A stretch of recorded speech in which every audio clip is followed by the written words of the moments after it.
All right. So, hmm. All right. So we're gonna be starting this new game, Myth 2. Let's get up Retro Fever. Let's see. So the next game is this one was chosen by Vaxen. Oh, by the way, I removed the stats from this page now on the Google sheet. I made it this way so it's a little easier. Stats is on its own page, and I added a few extra fields here. But yeah, I think it's better on its own page. That way, it's not confusing, like with the headers and stuff like that. So yeah. All right. So, anyways, it's Myth 2 Soulblighter. Myth 2 Soulblighter. This is on PC. No previous experience. Win condition. Vaxen, do you have a good win condition for this?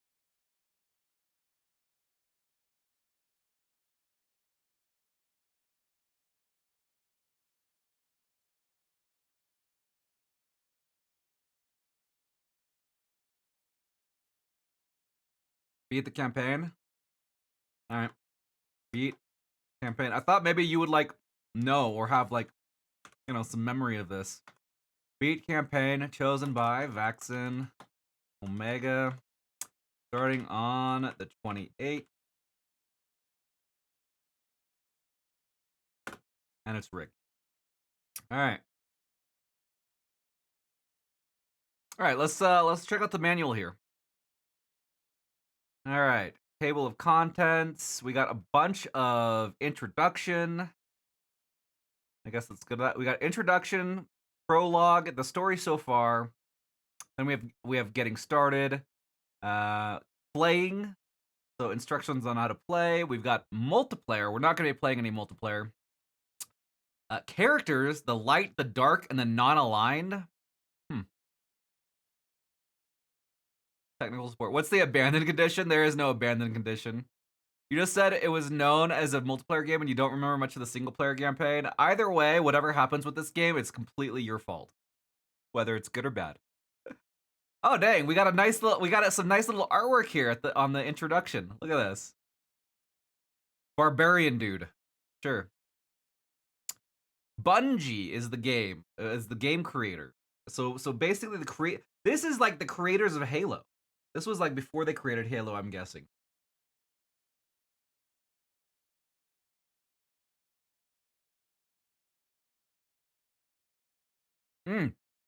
Need a hint.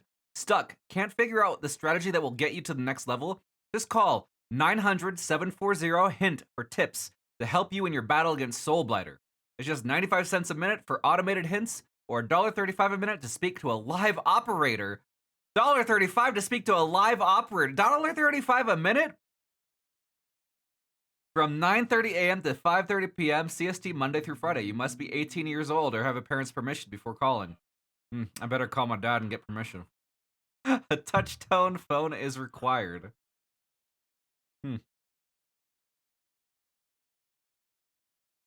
Oh wow, it's talking about internet. If you got internet access, you want to search online for tips. Now they're digging into their own like customer base for their phone line. System requirements. Oh man, this requires a beefy PC, I bet. In order to play Myth 2 Soulblighter, your PC should meet the following criteria. 133 megahertz Pentium processor? Are you kidding me? Dude, I don't have that high of a processor. Mine is only 4 gigs. It's only a 4 gigahertz. I don't think that's higher than 133 megahertz. Oh man. I guess we can't play it.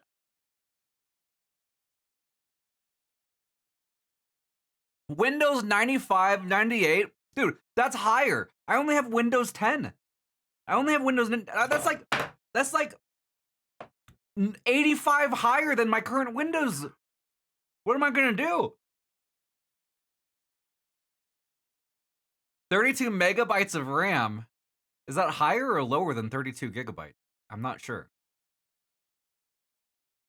Oh man, I need a CD-ROM drive. Hmm. And luckily, I do have one. DirectX 6.0 or higher installed. Hmm. I do have higher than DirectX 6. Might be a problem to run on that potato. uh, oh, dude, internet play requires internet connection at 28.8 kilobits per second or faster.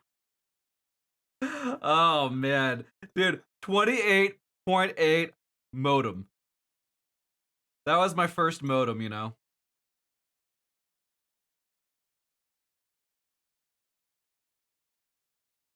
First modem was 28.8. You know, it was a huge upgrade to go from 28.8 to 56K. You guys don't even know. The difference in speed was inconceivable. It was crazy.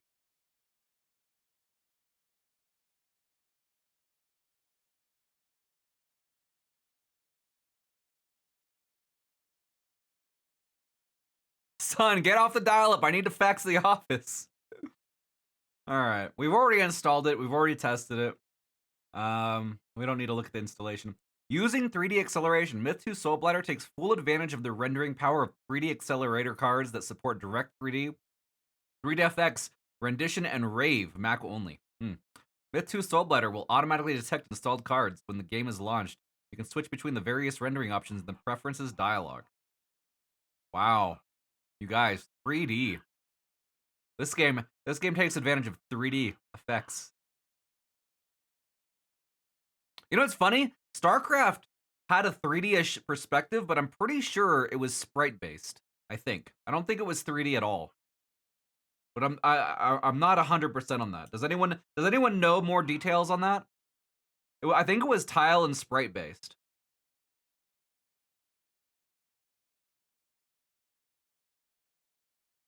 Same thing as Mode 7? No, not the same thing as Mode 7. On StarCraft. Yeah, StarCraft. So this was like a 3D game. It's like an RTS. All right, are you guys ready for the story? The prologue?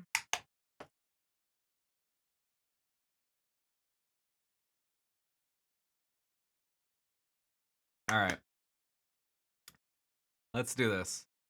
Andir set out that evening in search of a monster. He had learned, as all children must, that adults are capricious with the truth. Capricious? Capricious. His parents seemed to believe that Andir's age precluded any serious disclosure of why the world worked as it did. His persistent questions were most often met with a sigh and a tired because. If he caught them in a particularly dark mood, they would answer his question with a wry story invented on the spot and see how long it took Andir to get the joke. For the bulk of his 10 years, he's only 10 years, Andir had believed his father's tale of the uncharacteristically kind Ghoul, who delivered presents to obedient children on winter's longest night. Oh, like Santa Claus. Their jokes grew increasingly bitter as the boy grew older. Parents were simple people who believed that an active mind led to nothing but laziness. Far better to bring honor to the king through hard work. Over the years, Andir began to wonder how much of what he knew was true. Age was not a guarantee of wisdom, honesty, or kindness. If adults could lie or joke about some things, what was to stop them from lying about the rest? So many things he took for granted might be half-truths, or even preposterous fantasies. A precocious child in many respects, Andir found this notion depressing. He considered what he knew, or thought he knew, of recent history. Some of the people in his village were veterans of the Great War, and the rest spoke of it so often one might be forgiven for thinking it had ended 60 days ago rather than 60 years. In light of Andir's developing skepticism, many of the tales told about the war seemed suspect. Hordes of reanimated dead defeated by small ragtag groups of mercenaries and volunteers. A severed head that spoke, lies slipping through its lips to an audience that would soon be dead. This is no game. I'm gonna go ahead and say, you think this is actually the best writing we've seen in a manual so far? Thanks for the 50 bits. You know, I'm gonna have to disagree with you on that. Robo Warrior was way better. Alaric, then simply a wizard of immense power and not a king, plotting and fighting against the walking dead without so much as a scratch on his chin from Balor's rotting armies? Balor himself, with a legion of creatures bound to him through sorcery and intimidation, unable to stop Alaric from lopping off his head? And Soulblighter, the towering, mad thing who cut off his own face and tore out his own heart as part of a ritual too dark to speak of. Oh. None of it seemed especially believable, although the adults still spoke of Soulblighter in hushed tones, according to the stories. No one had ever discovered what became of him. Andir was now inclined to dismiss this as superstition, but chose to reserve judgment until he could learn more about the war. So he set his sights on a goal closer to home, learning the truth about the caves in the forest and near his village. Oh, village forest. Adventure awaits our young Andir, doesn't it?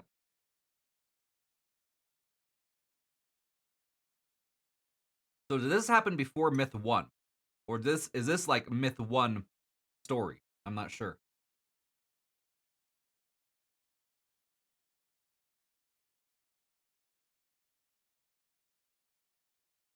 Clip just I have to disagree if Robo Warrior was better and then we use it all the time.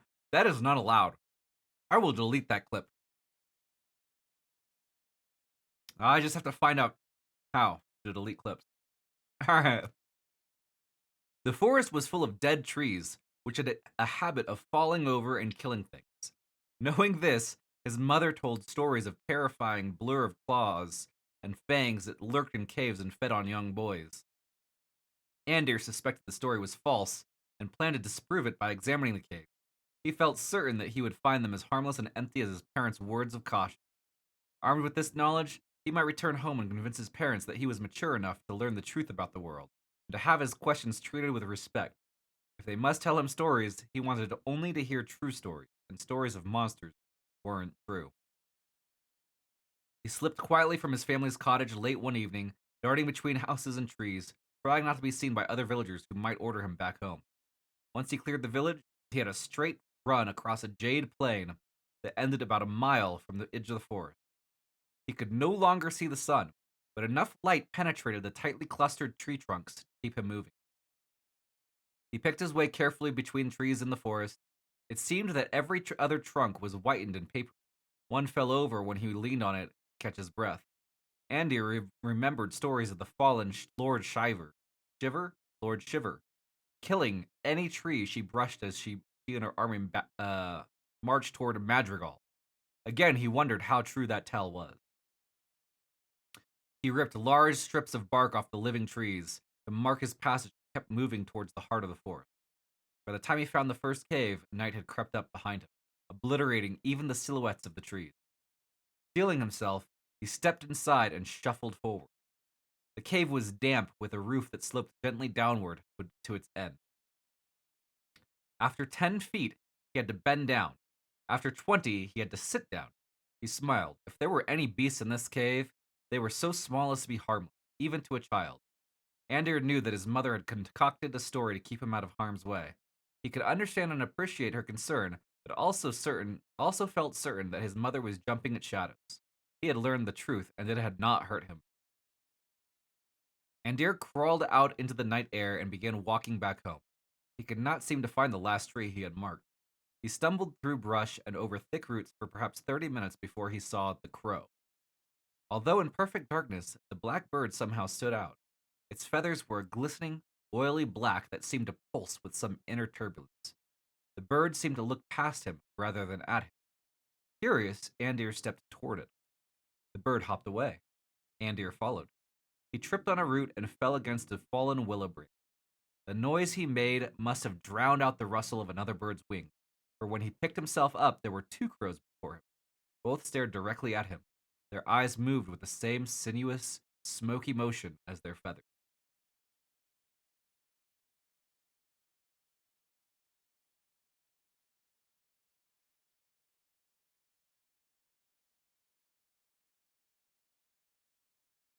Must consume rice.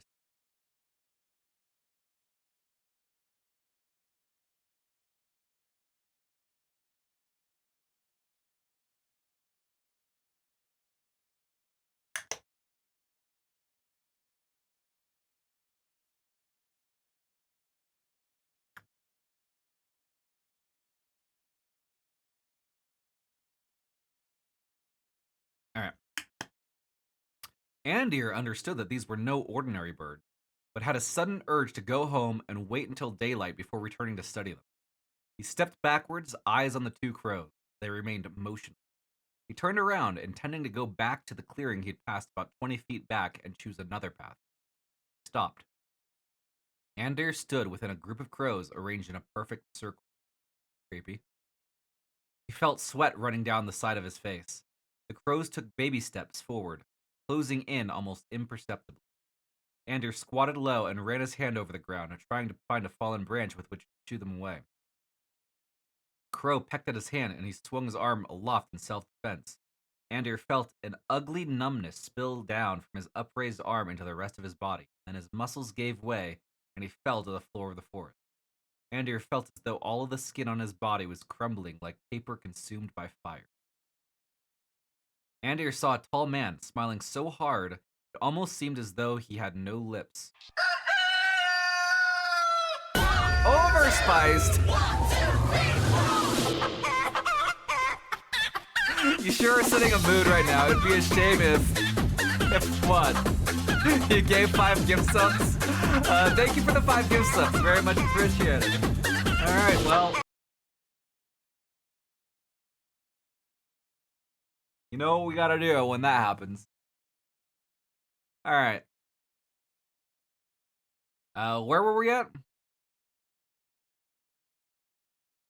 Overspice is trying to ruin my game. Andir saw a tall man smiling so hard it seemed okay, so the man has no lips. Holy crap! Vax and Omega, thank you for the 5 gift subs. Are you guys gonna let me finish the story or not? Thank you so much, I very much appreciate it. We gotta finish the story so that we can play the game. That's how it works. You came at the best time. What's up, Cizo?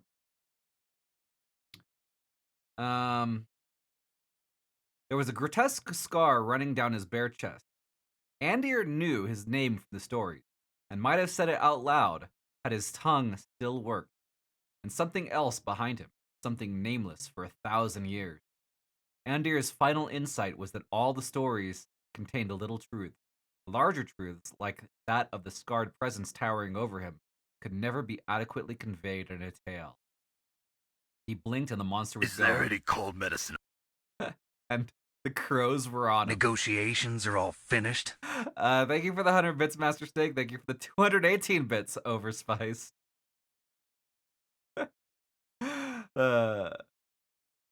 Let's see. Where are we? Okay, so he blinked and the monster was gone. And the crows were on him. Oh no, are they eating him? He might have eventually seen... He might have eventually seen the ceiling of the night dissolve into daylight and the crows rise in a solid black mass towards the blue sky, hovering like a malevolent angel with far too many wings. Except his eyes were long gone by that point. With other things, creatures Andir had no name for, dashed through the countryside for the first time in centuries, toward a village alive with the sounds of roosting, and 2 parents wondering where their child had gone off to at such an early hour. Andir had learned, as all children eventually must, there was a little hideous truth in every monster story, and the horde that followed the crows knew that the best stories deserved a second telling. Oh, crap. So, a bunch of zombies that crows are the harbinger of. Neat. Nice picture. The story so far. Wow. All right, we got another story after.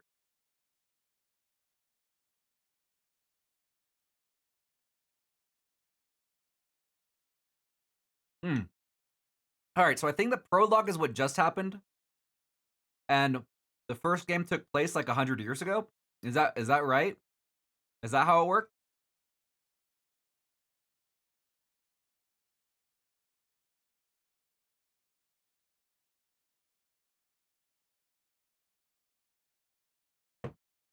Sounds right. Sounds right to me too. Hold on, we're gonna run a short ad before we begin this next tale, and I'm gonna eat some food. Not so fast. Bale's doing an amazing job reading this in a boring way so the gameplay won't feel as boring in comparison. Thanks for the 100 bits. I That take stuff issue makes with me too that, frisky. Master Snake. I take issue with that, alright? I feel like I'm reading it quite well. Thank you very much. Thanks for the 51 bits, Overspiced.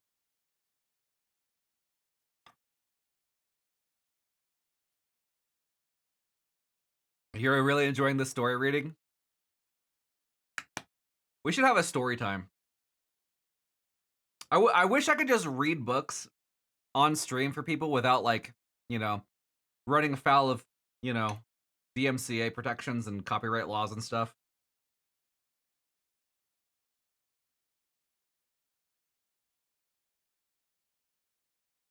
You missed the beginning. Can I start over? If word of this got out, it could cause a huge international incident. Yo, thanks for the 151 bits. Overspiced. You're boosting me. I'm getting boosted. I'm getting boosted by Twitch chat.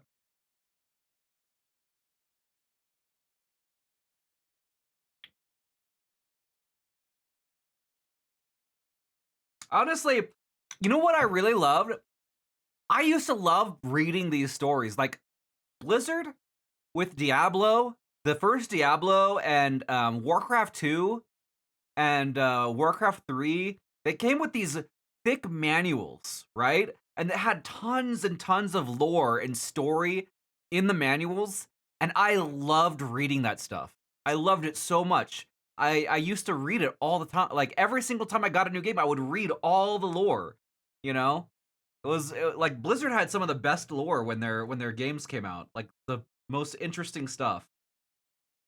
In fact, if we do end up playing Diablo 1 and StarCraft and Warcraft 2 and all that, we've got to read the lore before we play the games, right? I think it'll be really fun.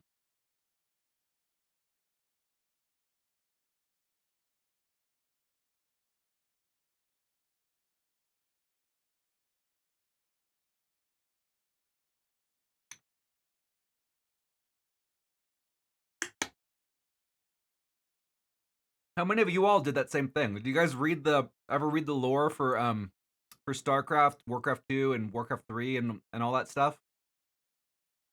We don't need Diablo, we have Myth. Well, right now is Myth.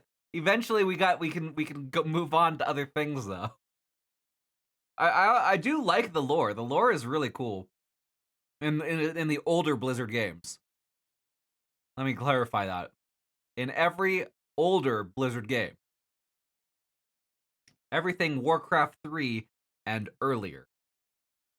Diablo 2, Diablo 1, Warcraft 3, Warcraft 2, StarCraft. Those games. You'd love to make me play Warcraft 1 and 2. I'd actually love to play Warcraft 2. Warcraft 1 though? Ugh, oh, God, I don't know, you guys. I don't know. I had the shareware version of Warcraft 1, and all I gotta say is yikes. I think I'd let no, I already know the game is bad by modern standards. I know it does not control well, and I do remember its flaws compared to StarCraft. I do. Like you don't have to tell me that Warcraft 2 sucks by modern standards. I know. But I think playing through it again will be really nostalgic. Warcraft 1 will not be nostalgic because I never played it when I was a kid, and I hated it too when I was a kid. The shareware version I couldn't stand. I didn't like the graphics. And I didn't like the well, the gameplay. Like honestly, Warcraft 2 was a huge step up from Warcraft 1. You think like Warcraft 2 is bad. Wait till you get a load of Warcraft 1. That's all I gotta say. If you think Warcraft 2 is dated, ooh, God.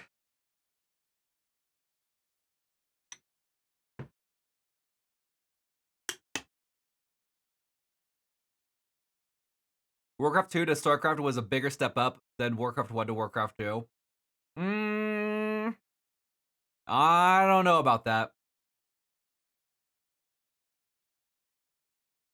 All right, let's continue. This is The story so far. It's now over 100 years since Balor first appeared at the eastern edge of the civilized lands. His arrival was heralded, heralded or heralded. I think it's heralded. His arrival was heralded by a great comet that grew in the sky and signaled doom to all life.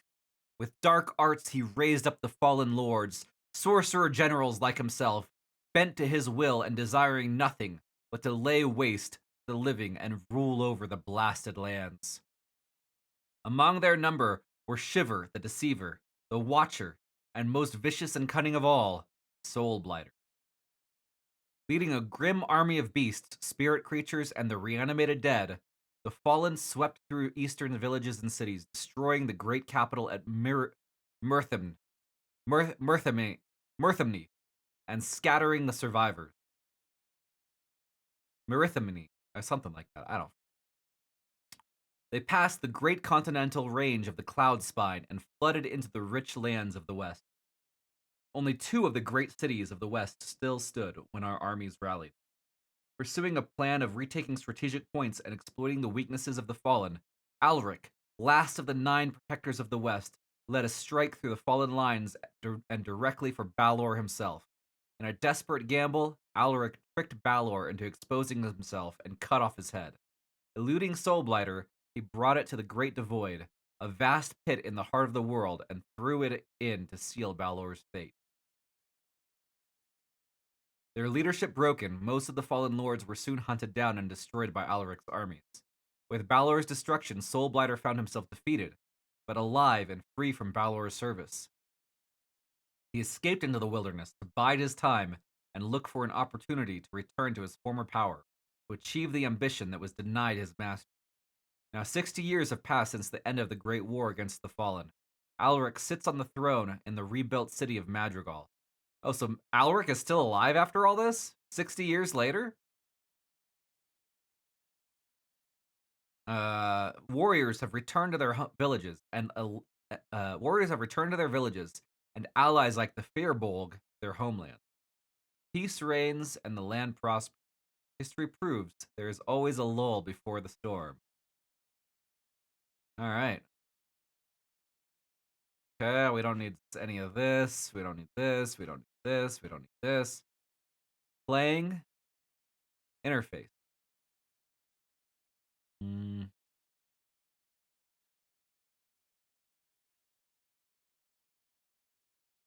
Do we need this? Do we really need this? I feel like we can learn this there is a tutorial for this game. We can probably learn all this in the tutorial, right? We can refer back to this part for anything we didn't learn, I guess, if we really need to. Oh, it looks like the F keys do stuff. All right. Before you can give your troops orders, you must learn how to select.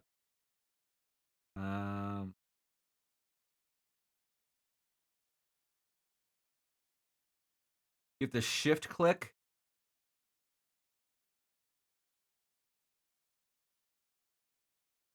Okay, you can do you can also do the drag. All right, cool.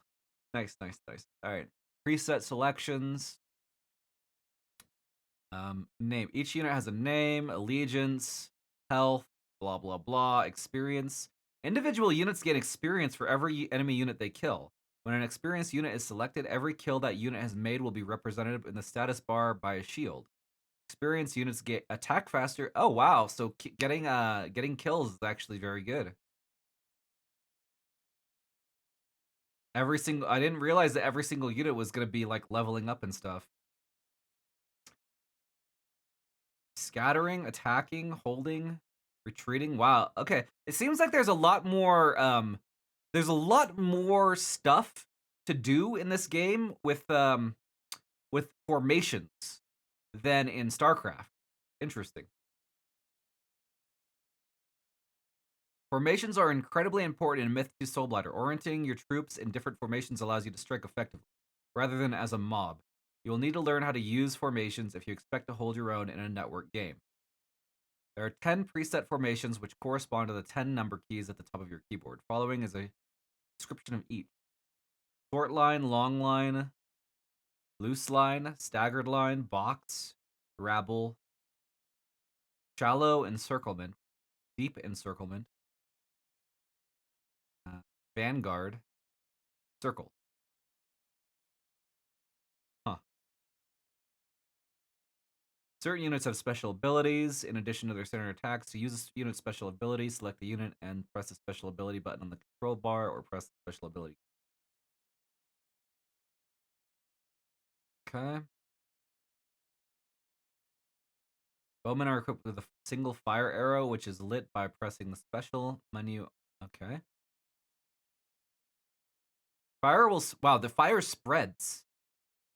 Fire will spread differently depending on ground conditions. Wet or rocky terrain is unaffected, while dry grass will ignite almost immediately and damage or kill troops. Troops will avoid running through fire. Using it strategically means not giving them the choice. Unlike the finite number of spells available in Myth, the Fallen Lords, magic using units in Myth 2 Soulblighter have a blue mana bar over their heads, which is depleted with spellcasting, or replenishes over time, for unlimited spell usage. Magic units have a primary or secondary spell. Oh, and secondary. The primary is their default attack, the secondary is activated with the special key. As you progress through the game, you'll be forced to fight in what might politely be termed adverse effects. Sometimes there is no choice but to fight in rain or snow, and these conditions will have a serious effect on your chances of survival. Rain has a way of putting out fires, especially the fires that make your dwarves grenades. If you're caught in a storm, you'll find that gusts of wind have a tendency to blow your archers' arrows off course. You'll need to anticipate the possible effects of severe weather if you expect to survive. Wow, this game seems complicated, actually.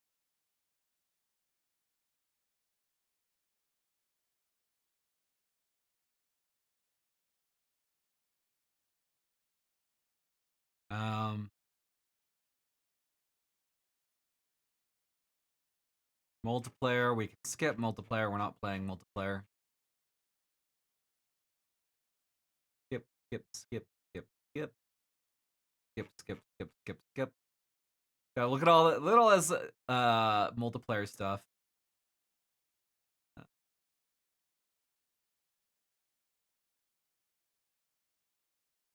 Skip, skip, skip. All right, characters.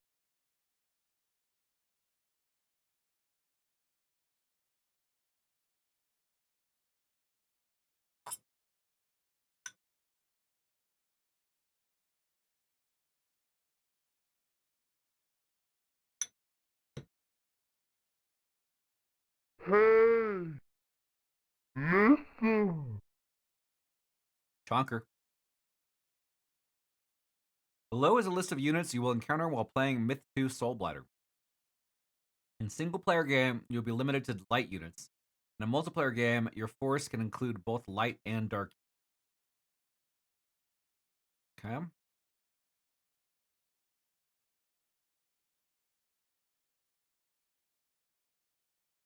The light. So berserks are human warriors from the north who forego conventional armor for the sake of speed. Their bare, battle-scarred flesh doesn't protect them much, but the speed and ferocity of their attack gives them a definite edge, especially when they attack in groups. However, their eagerness to attack may make them difficult to control. Berserks use claymores to lop off pieces of their opponents until those opponents stop moving. Like, they use giant claymore, like mines? Oh, the sword.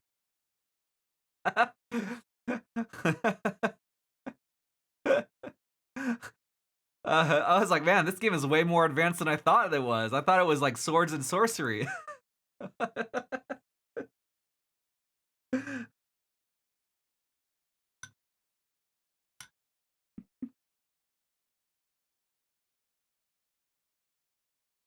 Hmm.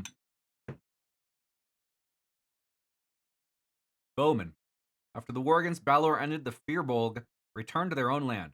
The truce remained intact, but they swore that they would never fight outside of their borders again.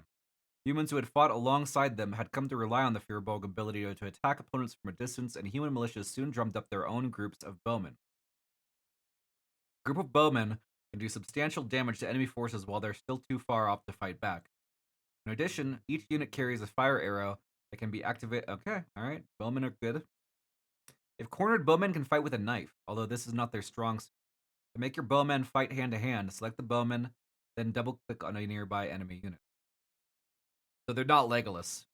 They can't use arrows and knives. Dwarves are short, stocky creatures with a love of explosives and a passionate hatred of goals. Goals? Gauls? Goals? I don't know. Gauls, maybe. Dwarves throw small bottles filled with unstable concoction, which explodes powerfully upon impact. Sometimes. Sometimes. Dwarves can also place satchel charges, packs of explosives. Hey, they do have claymores in this. Packs of explosives which detonate if it hit with another explosive. The strategic possibilities of littering the ground with high explosives should be readily apparent. Each dwarf starts with 4 satchel charges, but can carry up to 9. Dwarves, owing to their immense destructive power, need to be handled carefully. They're stubborn, obstinate creatures with a warped sense of humor. If a dwarf targets an enemy unit, which then moves into a crowd of your own troops, don't be surprised if he obliterates them all. Friendly fire is part of the realism of the myth battlefield. Oh shit, okay. Journeymen. These men are all that remains of the empire of the Cathbrug. Formerly the guards of the emperor, they disbanded and wandered the earth in self-imposed exile after the fallen destroyed Marithman and everyone in it. In a further show of penance, they developed the ability to heal other people, though they are by nature loners and do not actively seek out company. To heal a unit, select the journeyman, press the special action key, and then select the injured unit. Journeymen can also heal undead units like thralls and wights, dispelling the dark magic that animates. When pressed into battle, journeymen swing the shovel of a common laborer. Some say that they have a remarkable ability the remarkable ability of Heron guards in combat, but the journeymen themselves seem to have thrown off every vestige of their once glorious past. Okay. Mortar dwarves. 60 years of peace since the end of the Great War have not seen the dwarves idling about. There is still great concern over what they refer to as the Gaul problem, and much research has been done into new technologies of mass destruction. The mortar technology is still in its infancy, and there are a scant few dwarves trained in its use. Many of them blow themselves to pieces before they learn to use it properly. Dwarven mortars are wildly erratic and utterly devastating. Oh no. The few live warriors. The few living humans who could call themselves veterans of the Great War had staggered back to their cities and villages, hopefully had that no similar threat would return to the land in their lifetime, but determined to see that future generations would not suffer such losses if faced with a similar evil. 6 decades later, their efforts have resulted in a military program which even now commands the grudging respect of the mighty Trow. Warriors are equipped with swords and shields, so they're offensive and defensive. Okay. All right, the Dark. So these are the bad guys. The Bray Unor. The aboriginal inhabitants of the Ermine, the Bray Unor, are a violent and secretive race. Their society seems to be structured around their belief that their god, who resides in the air, is strengthened by the escaping breath of the beings they sacrifice, and will one day grow powerful enough to spirit away their enemies. Most notably, the Firbolg, which whom they have sparred with for centuries. The Bray Unor have discovered that the bones of their largest sacrifices are excellent objects to hurl at new kills, and hoard them explicitly for that purpose. Tales abound of Bray Unor cunning and ferocity in battle, and some even say their vile deity has given them the ability to command wolves. Brigands and Dark Archers. As Soulblighter's corrupting influence spreads, many of the weak and unsavory soldiers were swayed to his banner with false promises. These are the rough equivalent of their light counterparts, some difference. For example, brigands, being undisciplined, run more slowly than warriors. The stain of evil on these units is visible even from afar. Priestesses summoned from another world by Balor during the Great War, they found themselves unable to return after his destruction at Alric's hand. In return for their continued cooperation, Soulblighter has promised them a way home. The Fetch fires blasts of electricity from its withered fingertips. They're disturbingly proud of their ability to single-handedly decimate legions of veteran warriors. The Fetch wear the skins of the men they've electrocuted as trophy and warning. Gruesome. Ghasts. Having learned Balor's greatest secret, the reanimation of the dead, Soulblighter passed on this knowledge to his evil human associates so that they could build him an army. These undead are the corpses of villagers and other commoners and are the first stage in what will eventually become a wight. They are nimble compared to most undead units, and while their blows do little damage, their foul stench and clammy touch can stun the living. The Gaul is a swift beast which drags its knuckles as it lopes along the ground. Their speed makes them incredible scouts, and although they are relatively weak, they can dash up a hill and hack a group of bowmen to pieces before they have a chance to react. They have never been an especially bright race, and since the dwarven destruction of the Gaul godhead during the Great War, they have thought nothing but the complete subjugation of the dwarves. The Gaul wields a cleaver longer than its own lengthy muscular arms. Gauls can pick up battlefield detritus and hurl it at their nearest enemy. Axe blades, dwarven grenades, and explosive pieces of white and scattered limbs of the dead can be picked up by Gauls and used for a more destructive attack. To pick something up, select. Okay, well, that doesn't matter for us. Mauls. Hulking pig like brutes native to the blind steppes, Mauls wear armor and wield spiked clubs fashioned from whole tree trunks. Yikes. With heads as thick as their massive limbs, uh, they were easily bound to Soulblighter's service. Though not as fast, Mauls both absorb and inflict serious damage and are willing shields in the battlefield for the most vulnerable units. Okay. Soulless. Their souls have literally been stolen by sorcery. The soulless slowly float across the land, leaving pestilence and corruption in their wake. Their weapon of choice is a barbed javelin anointed with a toxin that causes excruciating pain. One of Soulblighter's most successful experiments with reanimation, it is hardly surprising that he has brought more of them along this time. Thrall. The reanimated corpses of humans. Because they're dead, Thrall are slow moving, but they will also withstand a great deal of damage before the foul source to keep their bodies upright fail.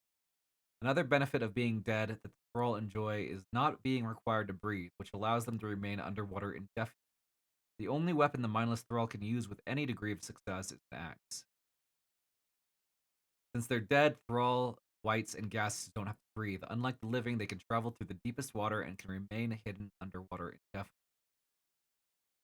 Only the darkest. Okay, Stygian Knight. Only the darkest sorcery is capable of creating these magically animated armor. Stygian Knights are a rare sight as they're created only by Soulblighter and given as guards to his human associates. They attack with huge battle axes and are unharmed by arrows. Even dismembered, they do not bleed. Wow. Warlocks. When rumors began to spread shortly after the end of the war that the deceiver was entombed somewhere in the cloud spine, an odd collection of men dared the journey to find him. It was many years since before anyone recognized them as warlocks from Scholomance, ancient allies of the deceiver and collaborators of the fallen lords.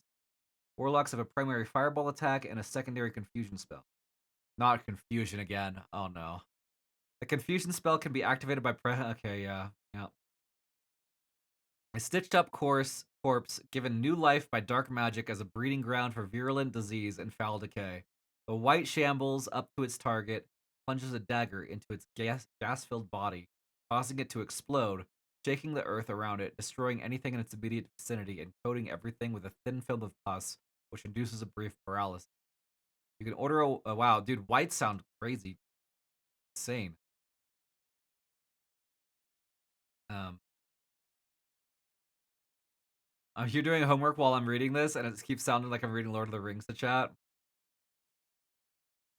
I'm probably a little bit. All right, so here's the non-aligned.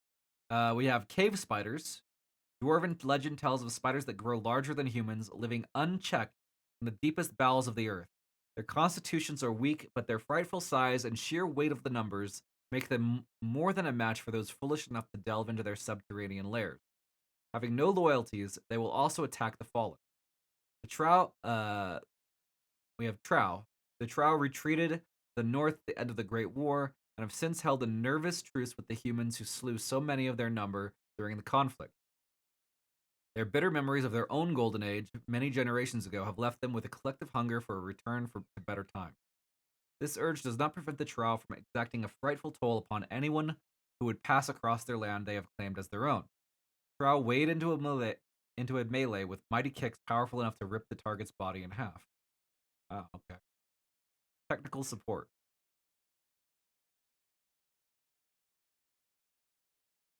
Glossary. I don't think we need to read the glossary. That's a lot of glossary. All right. I think we're ready to begin. Finally.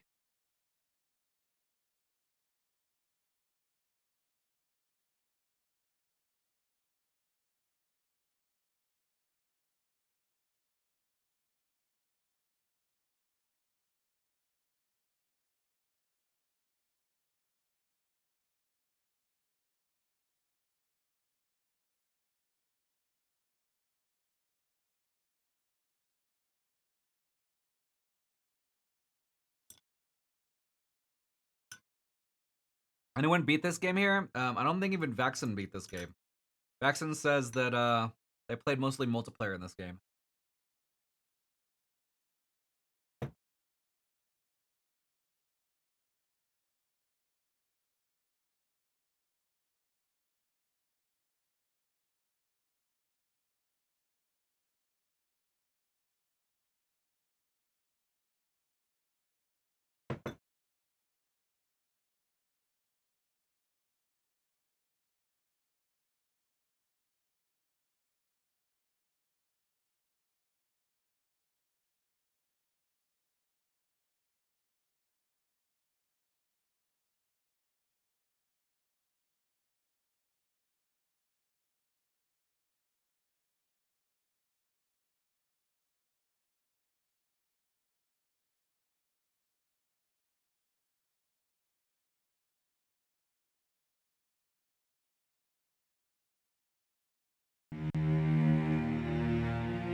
Alright.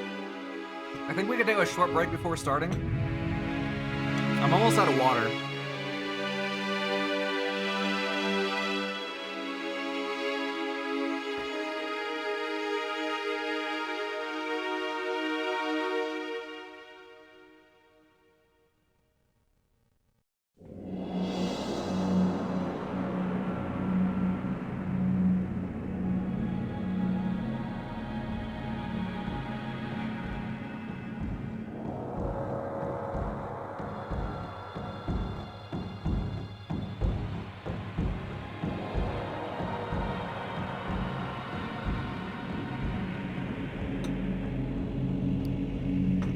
Alright.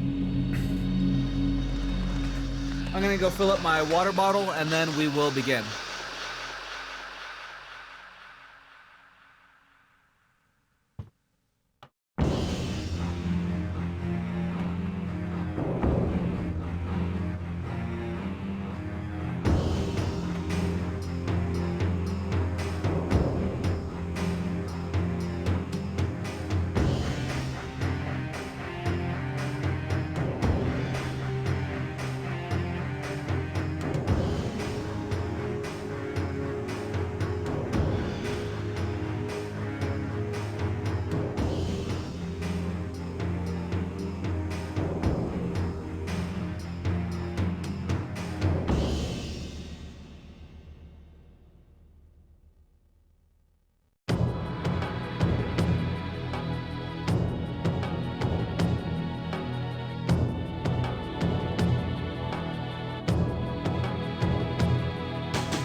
Went out on errands, had dinner, and here we are at the title screen. Dude, it was a long story time.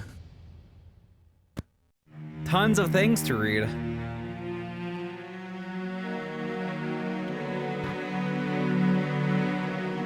All right, should we do the tutorial first? I feel like we should probably play through the tutorial. This game seems like it could be really complicated. And We skipped all the instructions in the manual because we figured the tutorial will teach us, you know?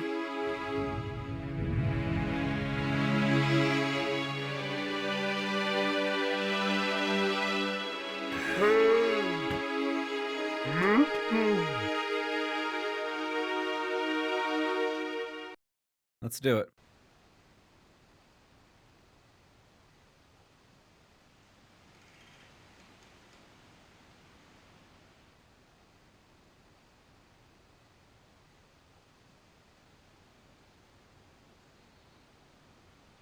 Why is live split not? Dude, come on, live split. Don't do this to me. Like, why? Why are you frozen?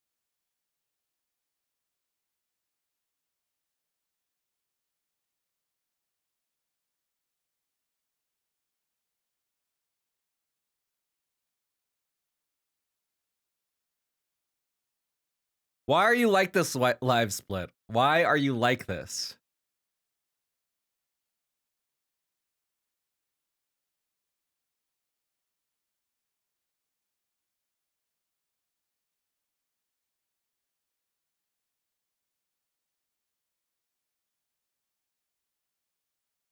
There we go.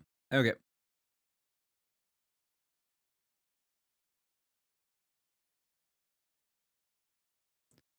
Damn it.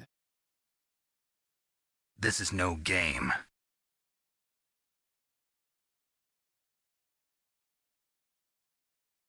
Dude, I hate when I set things up and then they don't work.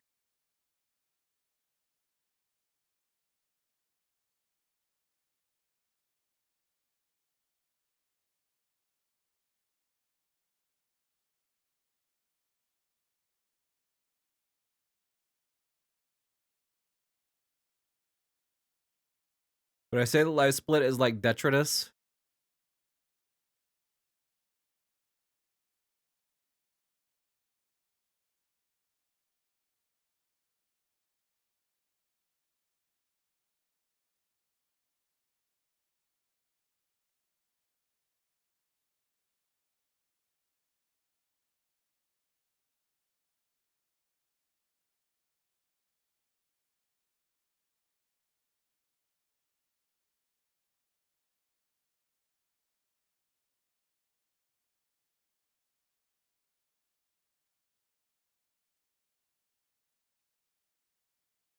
You know what? Maybe I just need to restart the Steam Deck software. I don't know. Let me just try that.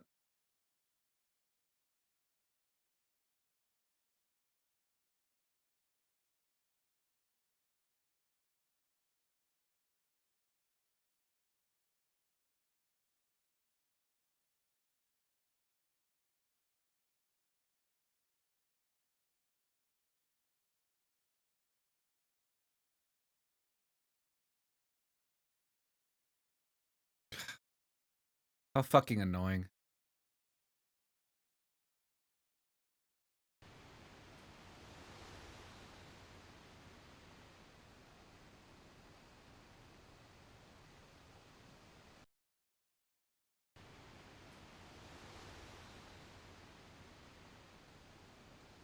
Where's my mouse? Can't see my mouse. Dude, I did... Everything was working yesterday. God. It drives me insane. Like, you guys can see the mouse, I can't see the mouse. It actually drives me insane. It drives me... Oh my god. This is driving me fucking insane, dude. Like, I'm so mad. I test everything. It's all working. It's wonderful. Everything's going great. And then I come to stream it and nothing is working right. It's very frustrating. It's very, very frustrating. Like, I spend the time to set it up and then it doesn't fucking work anyway.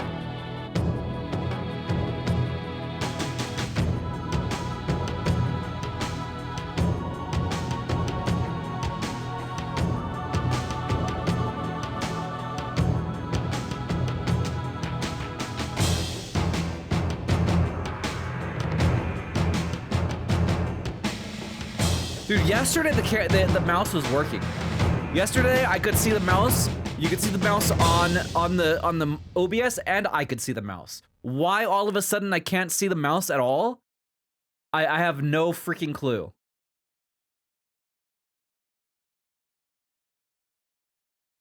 Try changing it to full screen.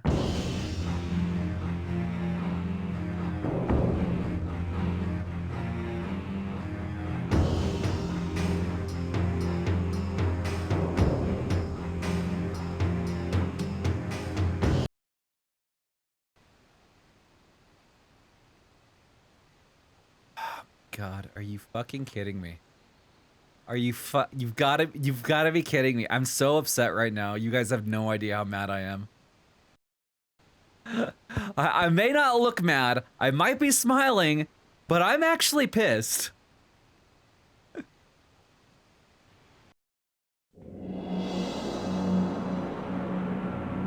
Let me try quitting the game and restarting it.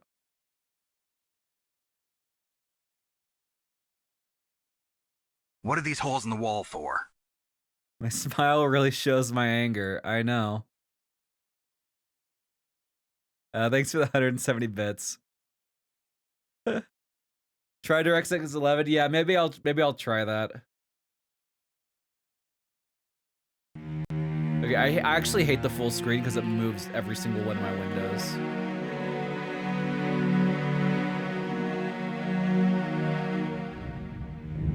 It's really annoying.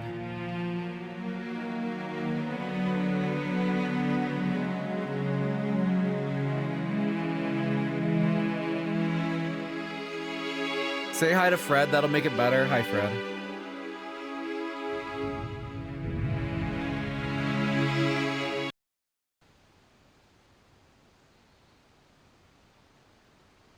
God, this is like frustrating.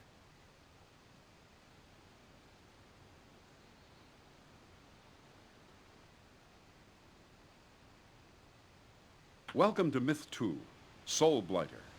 Do what you're told. All right, let's switch to DirectX 11. Let's try that. Maybe it'll. Okay, that fixed the mouse. That fixed the mouse. Welcome to Myth 2, Soulblighter. Okay. All right. It didn't fix the other thing that I made. So I actually made it because the menu and the game are different windows. I made it so I could switch between them using my Stream Deck, but for some reason Stream Deck just isn't working. The Stream Deck, that particular command that I made isn't working, and I don't know why. It's like such a simple command. It changes the visibility of two sources, and it just doesn't do anything. Like, it worked yesterday, but it doesn't work today. All right, let's finally play the tutorial. Oh, great. Wonderful. Live split froze. Again. Dude, maybe it's live split. Maybe live split does not like this game.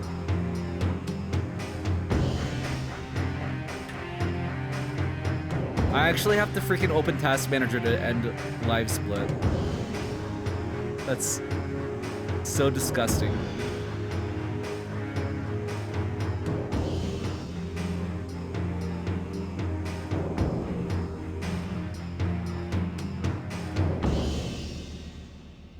All right, I'm gonna try doing live split one more time.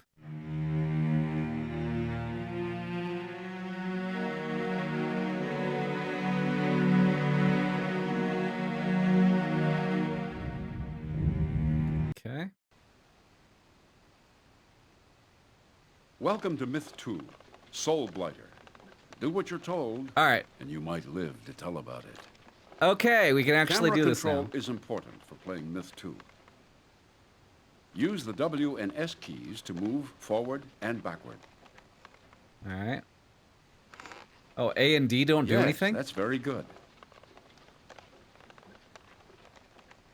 Use the Q and E keys to orbit with your camera. Okay. Yes, that's orbiting. Now, let's try rotating. Use the A and D keys to rotate. Why? Exactly. That's rotating. Why isn't A and D strafe? Panning is moving to the left and right. Use the Z and X to pan left and right. Okay, this is no, come on. Great.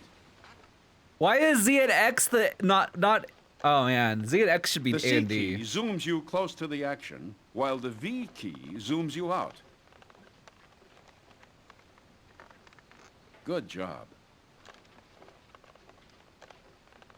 Are my settings all the way up? They are. This is your warrior. Select him and hit the space bar to stop. That's it. Move your warrior to the stool by clicking on the ground near the stool. Got it. Yes, right here. Now click on the pumpkin-headed target to attack.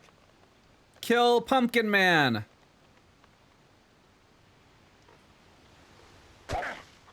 Yeah, fuck you, Pumpkin. That's a dead dummy. Kill this guy. Oh. These 3 warriors are yours. Select them and attack those target dummies. Yes, sir. Yes, sir. These target dummies don't have a lot of health.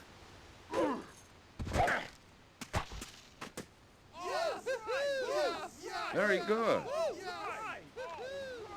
Formations are essential for skillful gameplay.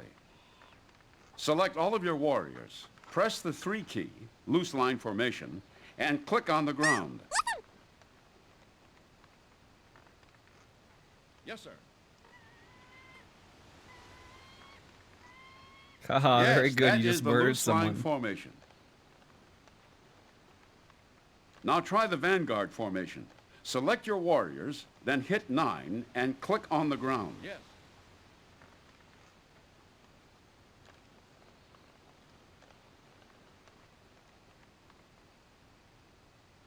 Got it. Excellent. This is a bowman. Select him and click on the target dummy. All right. Moving. Oh, that target dummy.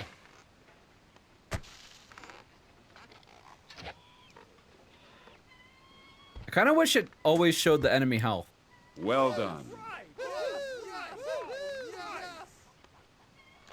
Notice the flaming arrow icon in your status bar.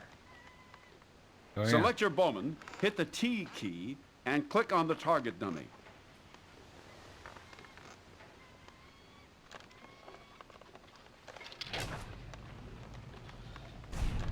You missed, you idiot.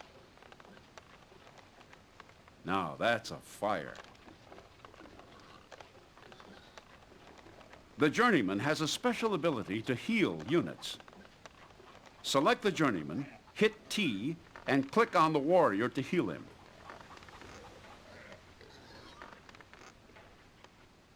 He's only got 6 heals? Dude, Excellent. this interface is too small, but there's like a little number right up in the top right. This is a dwarf. Dwarves like to blow things up. Select your dwarf and click on the target dummies to blow them up.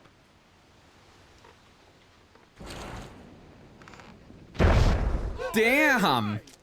That looks like it does a lot of That's the damage. way. The dwarf also has the special ability to place satchel charges. Move the dwarf close to the target. Yes, sir.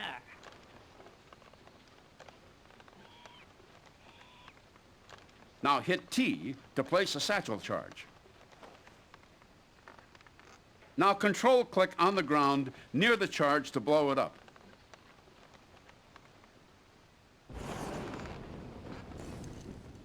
Boom! That'll teach them. Target dummies cost A $100 warlock each. is a magical unit with the ability to project fireballs. Select your warlock and click on the target dummy.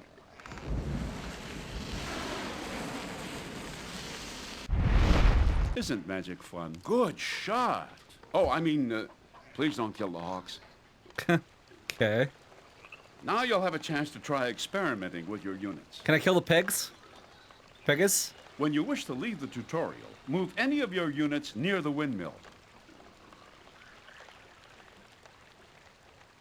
Dude, I really wish the mouse wheel was bound to the zoom in and out. Can I, like, change the key bindings? That would be sick if I could.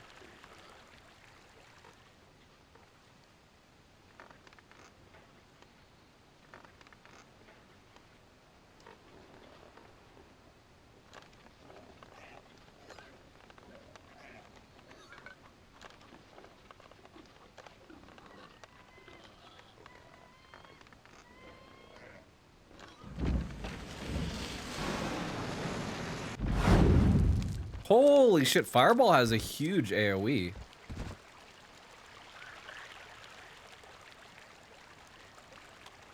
Can I control click on the ground for the Fireball also? Oh, nice, I can.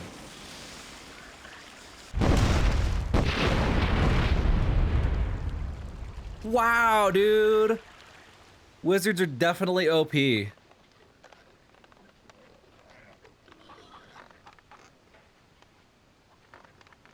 Let's see if we can hit my own enemies with Fireball. Or my own guys. Oh yeah, they get hurt. How much does it do? Holy shit, it almost killed the dwarf outright.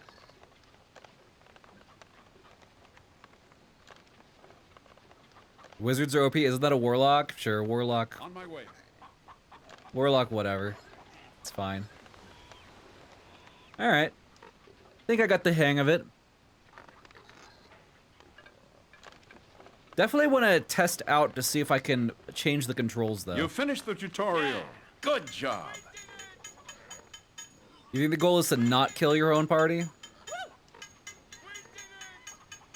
Yeah, we did it!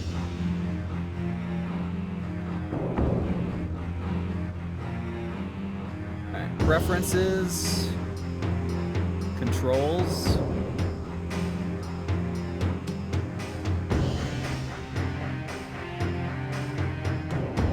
Ooh, we can change mouse wheel to zoom. Nice. Alright, let's change this to A and this to D and this to Z and this to X. Alright. Nice. Alright.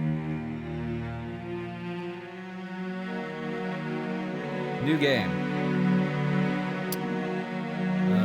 Willow Creek. Definitely not playing on a hard difficulty for this game. We're gonna just be playing on normal. If normal ends up being too much, I'll probably move it down to simple. Because I'm a simpleton. I'm ignoring your comment. They aren't the same thing. Warlocks make demonic packs and get great power from it. Wizards place high scores on pinball tables while deaf, dumb, and blind. Okay, so there's, let's see, we've got 1, 2, 3, 4, 5, 6, 7, 8, 9, 10, 11, 12, 13, 14, 15, 16, 17, 18, 19, 20, 21, 22, 23, 24. Looks like there's 24 single-player missions. All right.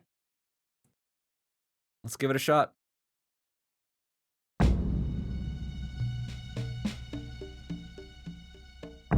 Monday, August 25th, near Willow Creek. Finally, a break from this incessant marching. We have been on the move since first light, and the men are becoming weary from the difficult trek through these dense woods. Kruniak, our commander, insists we keep these pauses to a minimum if we are to reach the town of Willow Creek before midday. It was only yesterday that we entered the town of Tallow, seeking rest after a month spent patrolling the southern reaches of the Wild River. But our respite was cut short when the mayor beseeched us to investigate reports of grave robbing around the villages just north of Forest Heart. Kruniak, who seems to be more interested in political maneuvers than military ones, agreed to look into the matter. I am sure it will prove to be yet another unfounded rumor, no doubt caused by wild dogs searching for their evening meal in the newly turned earth of a graveyard. Alas, that is the life of a soldier these days, chasing hoodlums and thieves and making sure the nobility get their due. I have only a few moments before I must go. Columns of black smoke have been spotted rising above the woods between us and Willow Creek. Our commander is rallying the troops for the final leg of our morning journey. Okay. Interesting. Legendary sounds like the difficulty appropriate for this legendary person known as Failstream. Wow, there's like a lot of cool story involved with this, isn't there? We got like little movies and everything too? Little cartoon movies? The village of Willow Creek is under attack. Destroy all the attackers and secure the center of the town.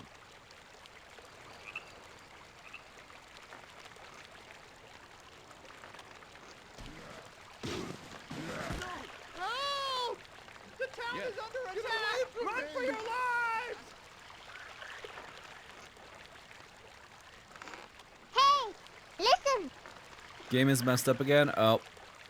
Of course it is.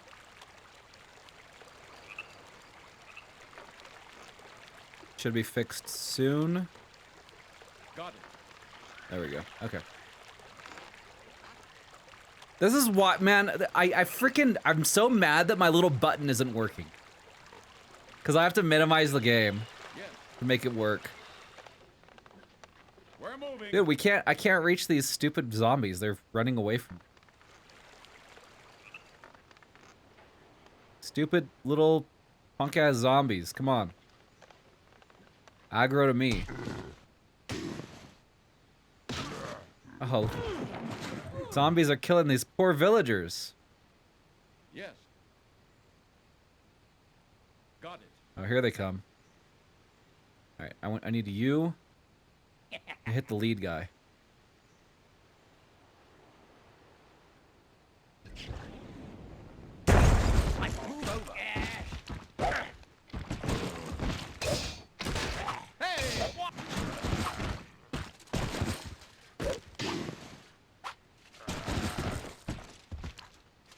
Oh, some of our guys are stunned. Yes.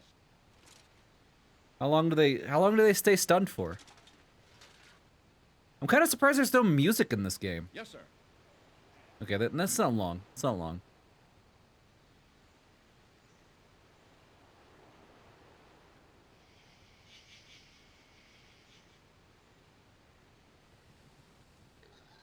Got it.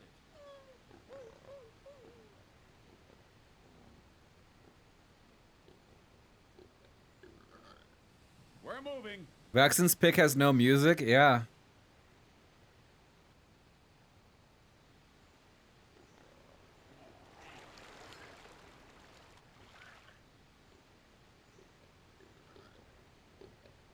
Yes, sir.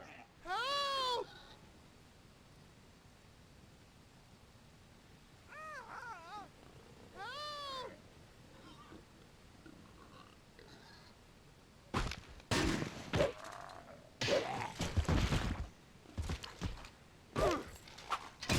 Clear. I don't want to use my dwarf too much because I don't want him to like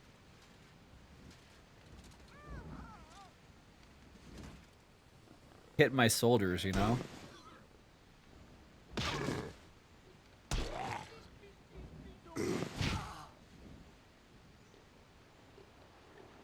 We're on it.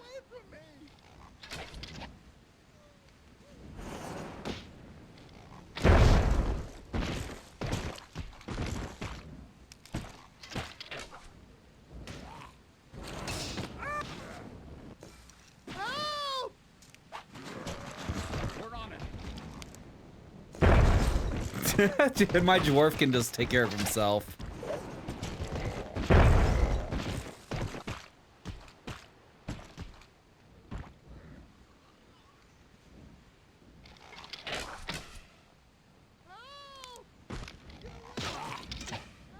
Incoming! Hit him! Throw your grenade. There you go. I got the villager too. Oh no. Away from me! Let's get him. Stay away! Stay away!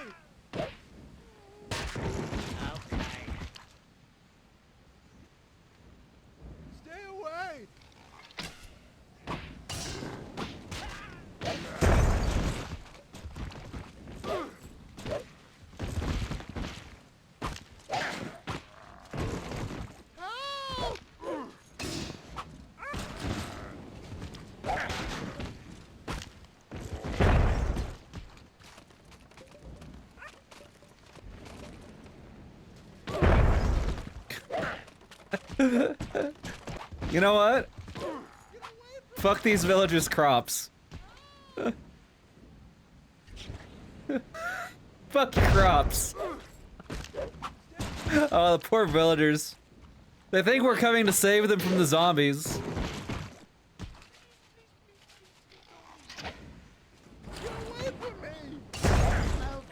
But we're really here to just smash their pumpkins and watermelons.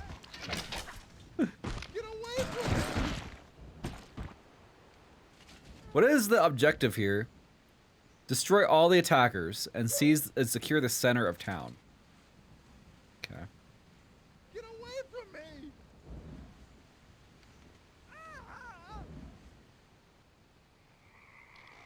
Yes, sir.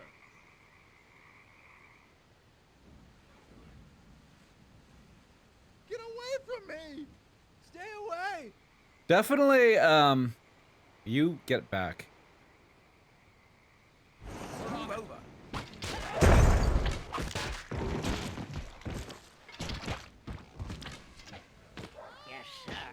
Dwarf can kind of like go out on his own. He does so much damage.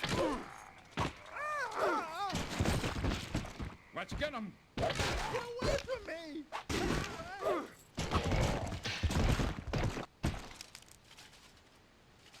We're moving. Stay away! Yes. Help!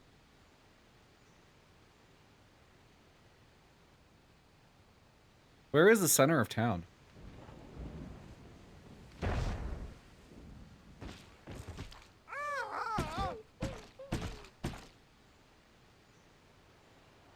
Yes, sir. Let's get him.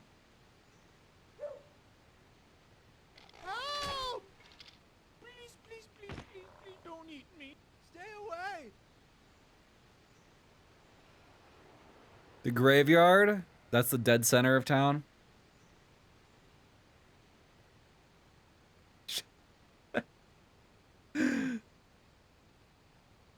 Help! Stand clear.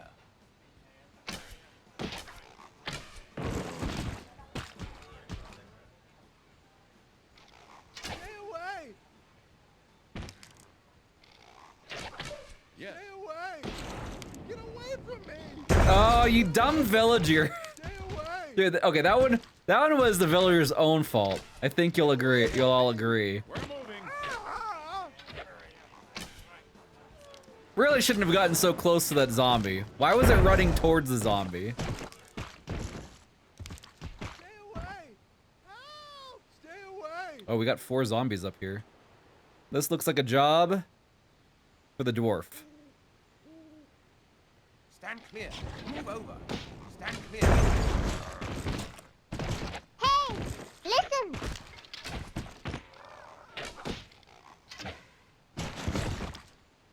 Stand clear. Move over. Ah! Please, please, please, don't eat me. Stay away. Help! Help! We can't see the bottom part of the HUD at all. Is there anything important down there? No, not really. It just has options. Like, it just has like stop, hold, scatter, repeat special, and formation options. I can click on them instead of using the number keys.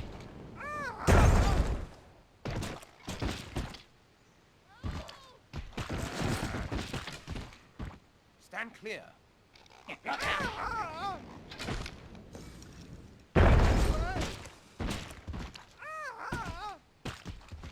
I can see how this combat could be somewhat deep, Yes.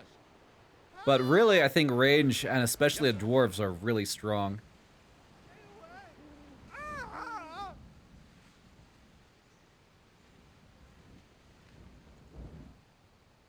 Also, I don't know what I'm supposed to be trying to seize. It says seize the center of town, but yeah, I don't know. We're on it. What? Yes. Catch. Move over. Step Sir? aside. Step aside. Got it. Move over. Yes, sir.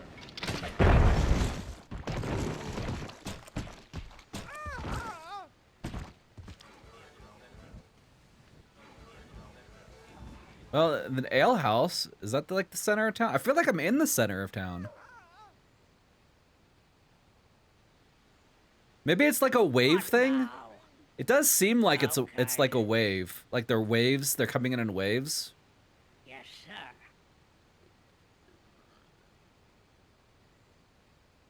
Stay away!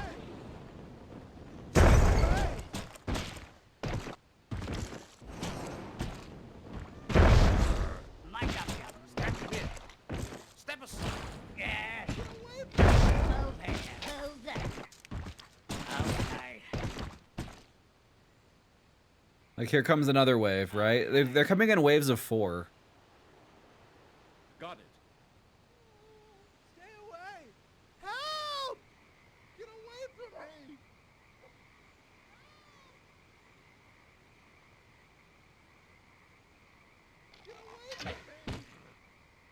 Get away from me! Yes. Stand clear. Move over. Yes, sir. Mic up, Captain.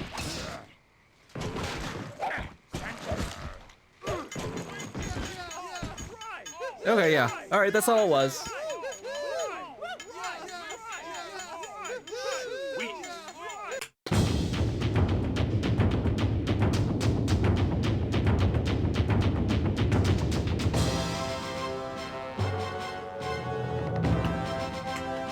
Willow Creek normal, 12 survivors.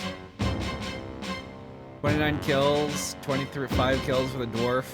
Wow, the dwarf had 25 kills all by himself. 9 for the bowman.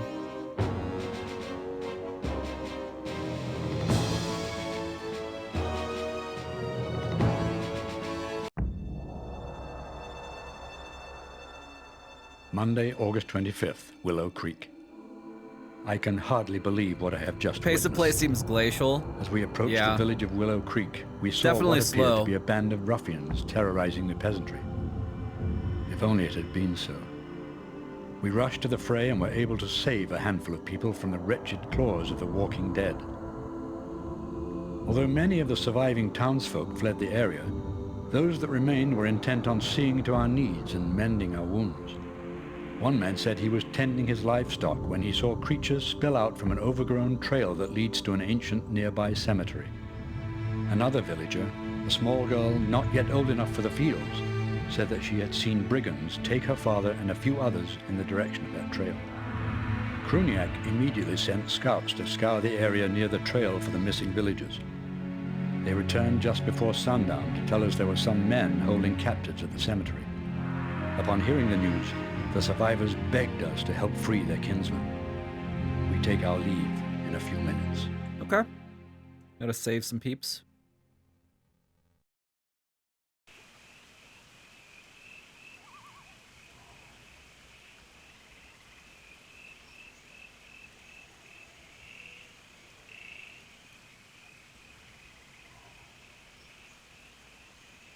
All right. Somewhere within the cemetery are captured villagers. Locate and free them. Escort them to safety.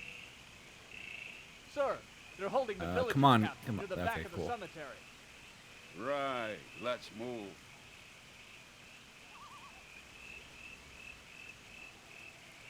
Yes, sir. I got 2 dwarves this time.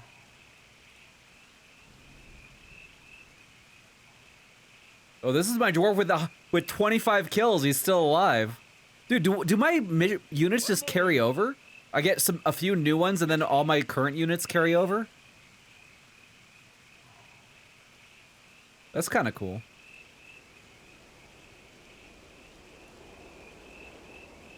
Yeah, look at all this one. Ready. These have a lot of like kills. Like this guy's got 2 kills. This guy's got 3 kills.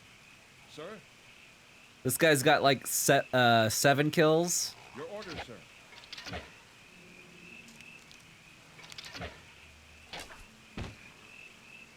Mic up, Captain. Burn! Wait, why didn't it work?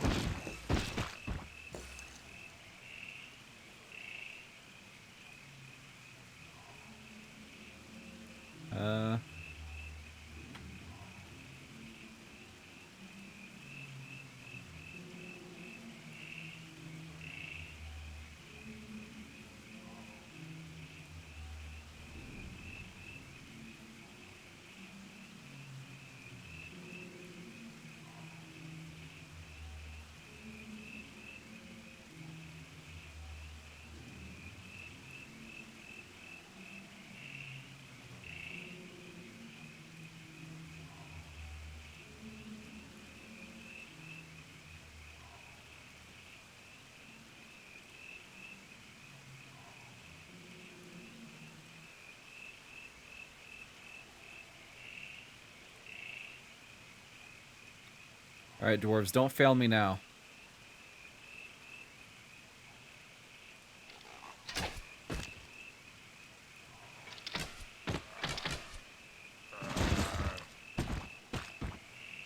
Okay, dwarves are failing me. They're not doing anything.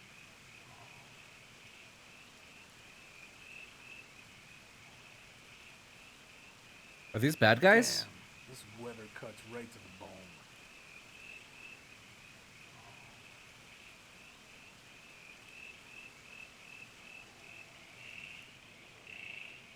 Okay.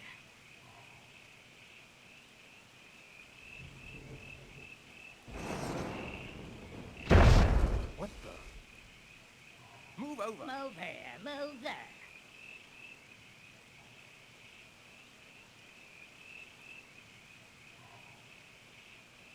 Stand clear. Move over.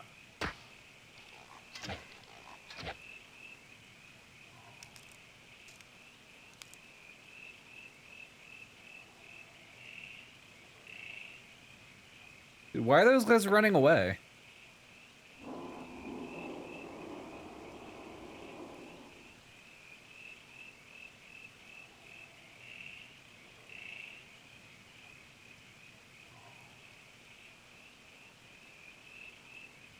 I guess they're kind of smart. At least this game has ambient sounds for the viewers who fall asleep to fail. You know that, like, what this game really needs, I think,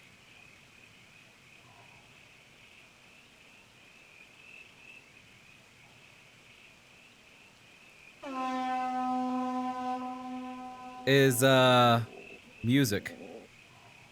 More volume.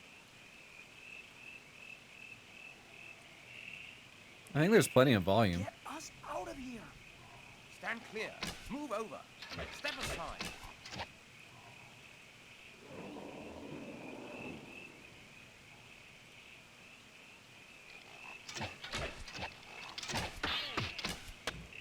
Yes, sir. Dwarves. Smash some of these things so we can escape.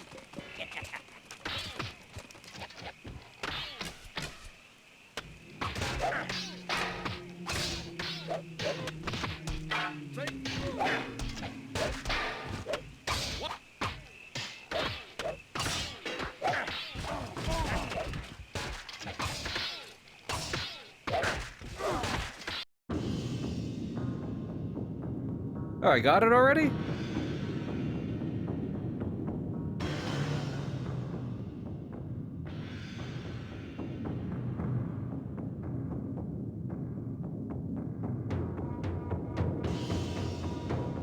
Zero casualties. Nice.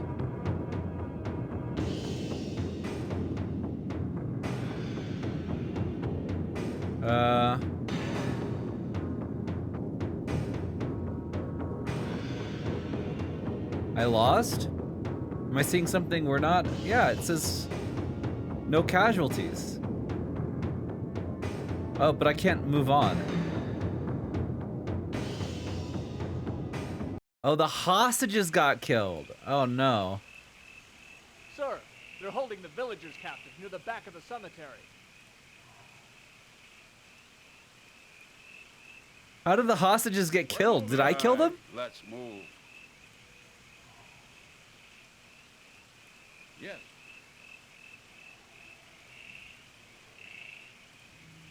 Yes.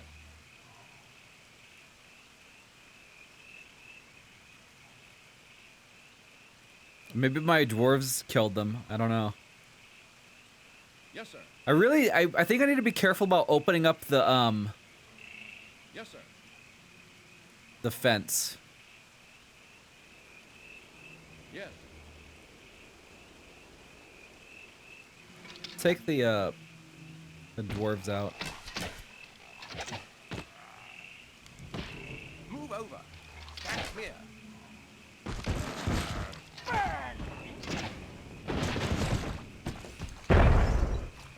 Got it. Let's have the soldiers in front, archers in back, Yeah? Yes, sir. with the dwarves. Yes.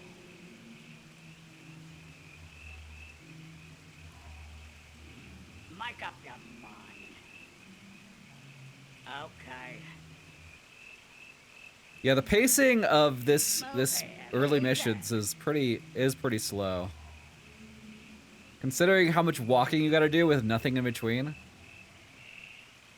Can I save in the middle of the game? I can, okay.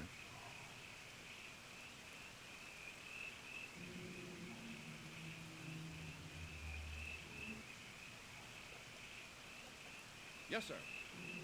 Yes, sir. Maybe I can surround these guys.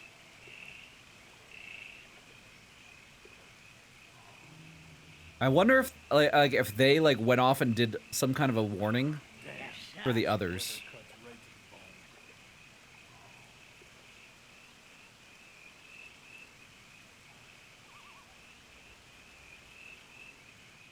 Step aside.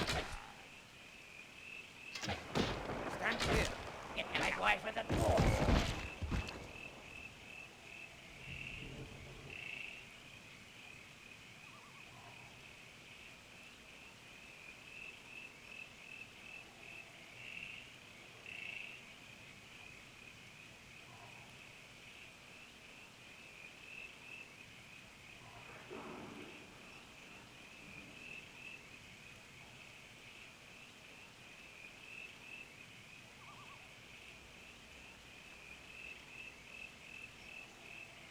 We're moving. Yes. Yes, sir. Yes. We're moving. Got it.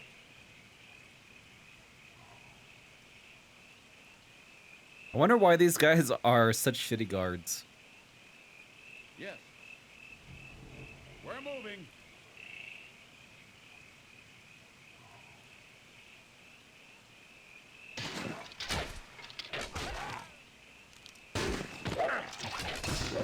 Okay.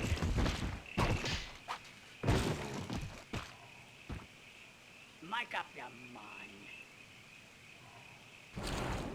What the? Yeah. Yes, sir. Got it. Yeah, those guys aren't getting away.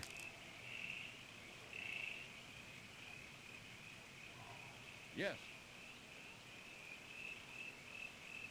You think the game volume being a bit higher would actually be a good thing? I can't turn it up from here. I'll have to turn it up after the next mission. After I beat this mission.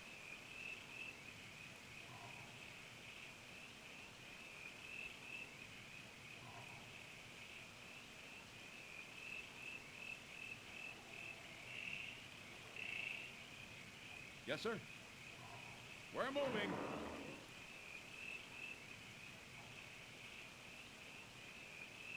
Get us out of here.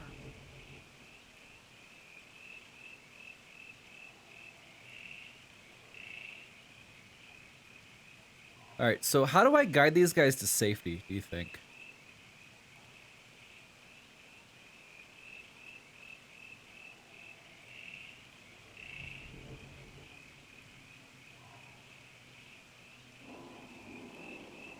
Is there like a way I can look at the map? Hurry up. Smash some of these stakes so we can escape. What now?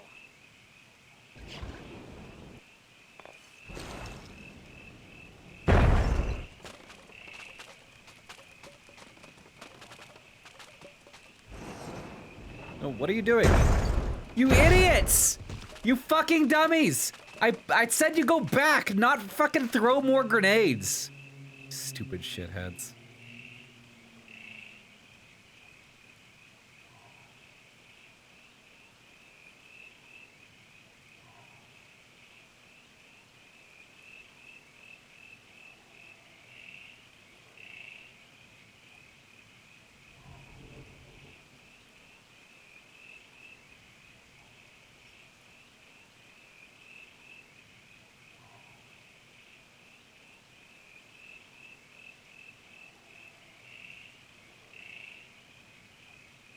Think these might be the only ones that I have to rescue?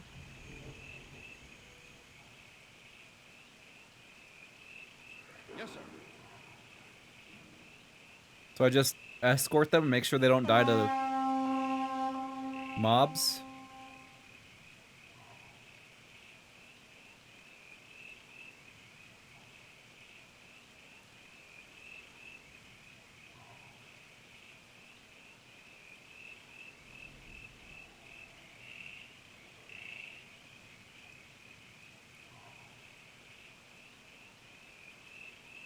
Mostly make sure they don't die to dwarves, right?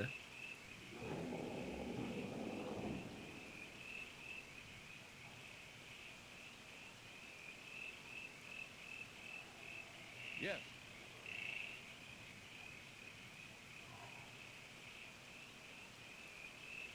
Yes, sir.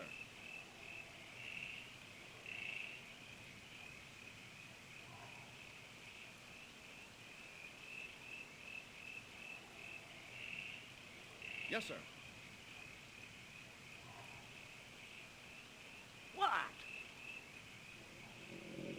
The dwarves will bring up the rear, so they can lob the grenades at these guys. I got your mind. Okay. Yes. Incoming! Moving. Where's that? Okay.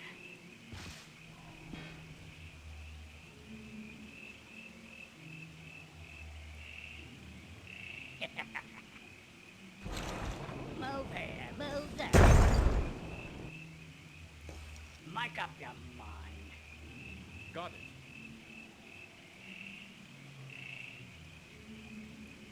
Burn! Okay.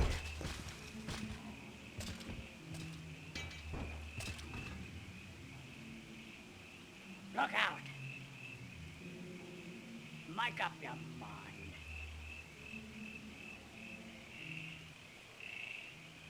Move over. We're on it. Step aside. Yes. Step aside. Yes. Make a hole in.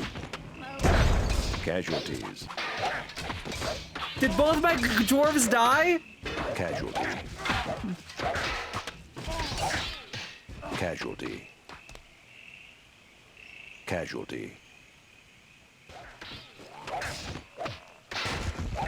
Casualty.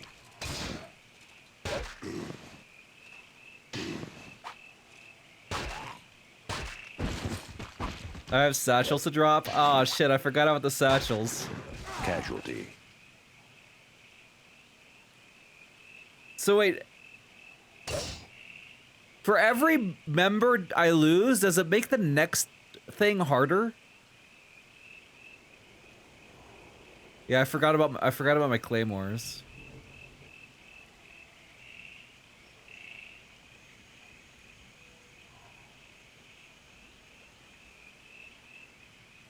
Dang, if I had just kept running, I think I would have won.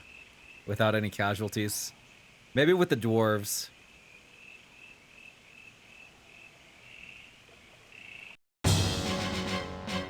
So, we lost both the dwarves, 4 warriors, and 1 bowman.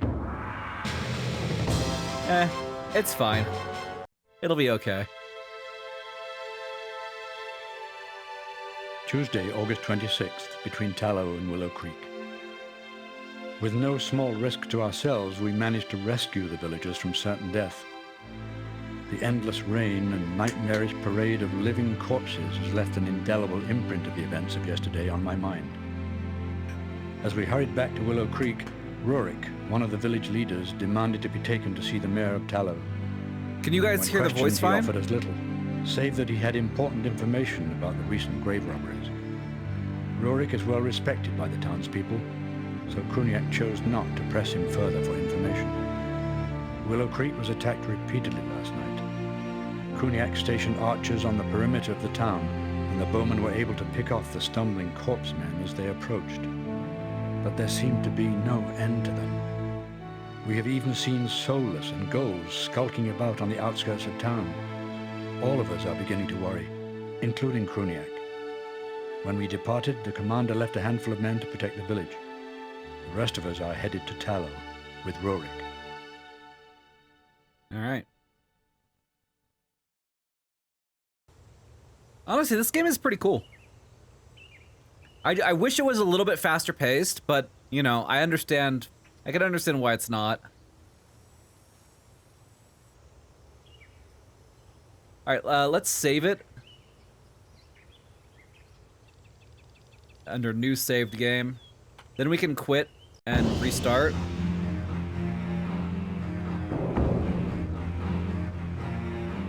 So volume is all the way up, you guys.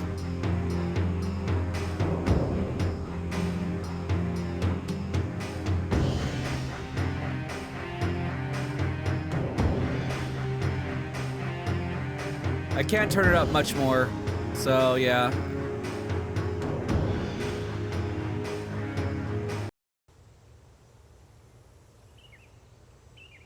This is no game.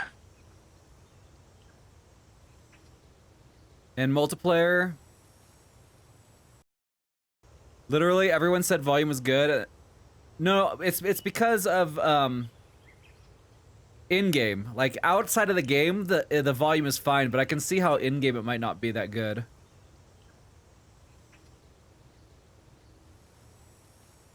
What do I gotta do? Yes, sir. The safety of Tallow lies ahead. Follow Rurik to the town gates. Make sure he reaches the town alive. Okay. Got it.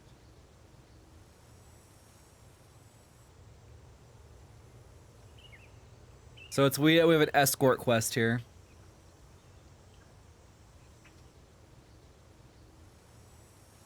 I don't see any zombies or enemies yet. We're moving. Yes, sir.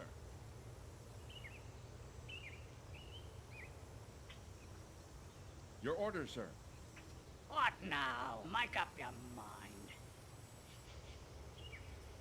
Let's save so we don't have to do that really long walking sequence. It doesn't seem to have a purpose. Which way are we going? We gotta wait for this guy to show us which way we're going. Yes. Yes, sir. Yeah, it's the enemy. Where? Okay. Yes.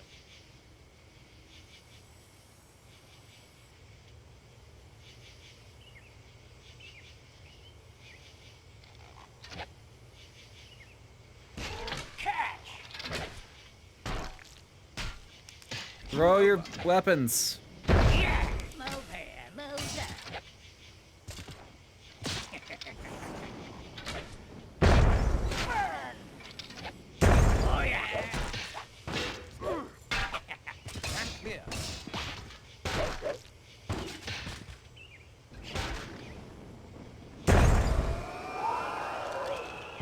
Okay. Well met, me. We're moving. We're moving. Yes, sir.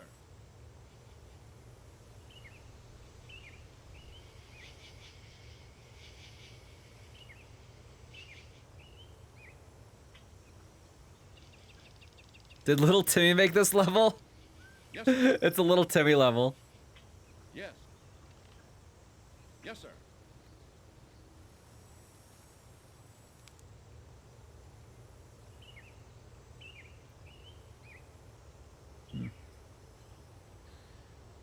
Let's move our archers onto this hill here. Our archers and ranged units. Yes, sir.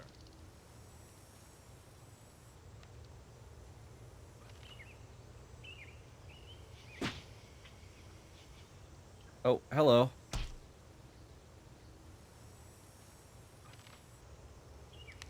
Burn!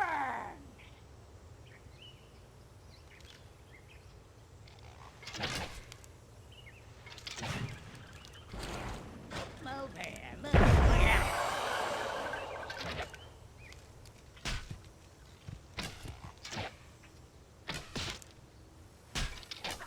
Got it. Oh shit. We're moving. Split our forces. Yes, sir. Hey, watch it.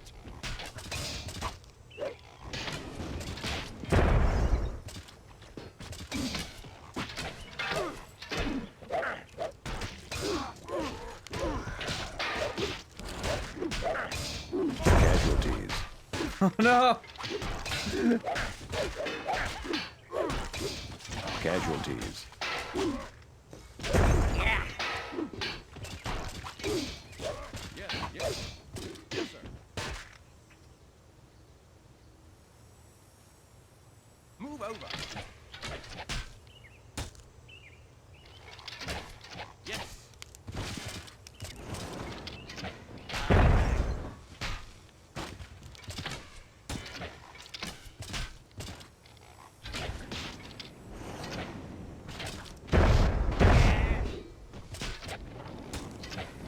Oh, yeah. Move there, move there.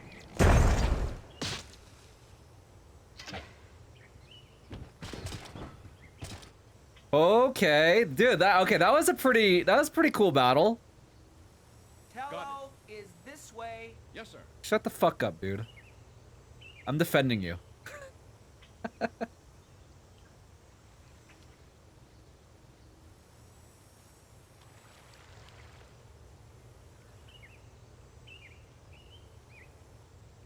Okay, I could actually see how this game could be, like, pretty crazy.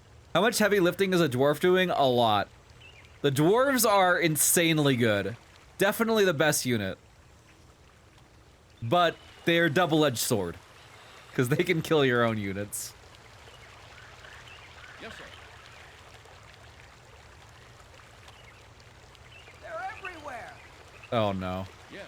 Oh no! We're moving. Dwarves! Get out of the way.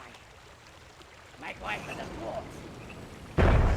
Yeah, I got them. Oh, yeah. Nice. Yes, sir. Got it. Alright, let's save.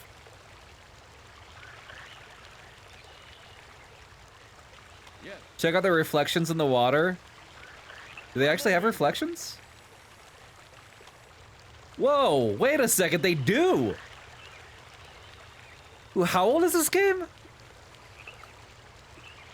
Are those aren't actual reflections. Those has got to be like sprite reflections or something. Or like, yeah, shadows maybe? Yes.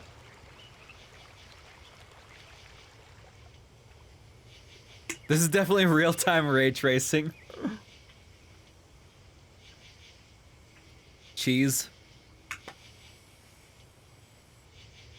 All right, let's go ahead and save again. Got it.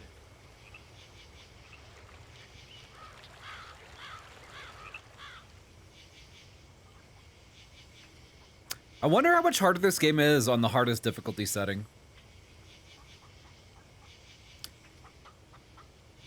The thing that blew your mind when this game came out is how loud these things sound depending on how close the camera is to them. It's hard to figure. Oh, have you played this beast? This is my first time ever even seeing this game. It's actually kind of cool.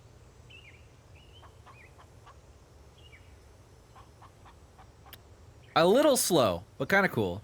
You know, you never even heard of it. Just wanted to say something. Oh, gotcha. I thought maybe you had actually played this one. I had never even heard of this game. The town is just up ahead. It's pretty neat. They're behind us. Oh, great. Yes. Yeah. Oh, goodbye, villagers. Attack! Got it.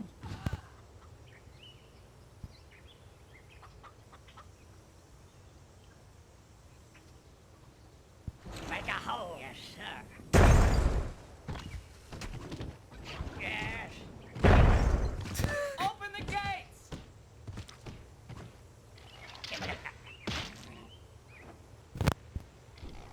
Yes.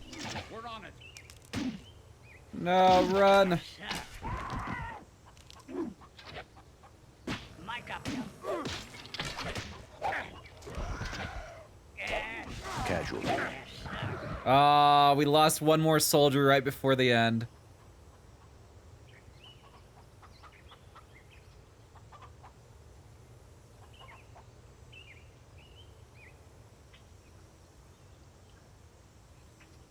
It's fine.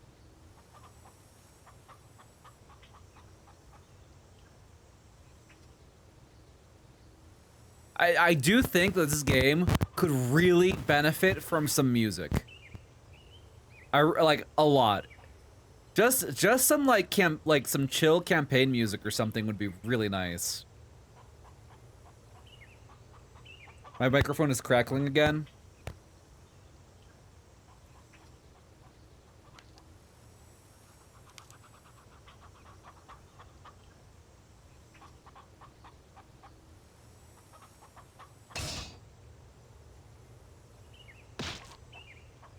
Get inside!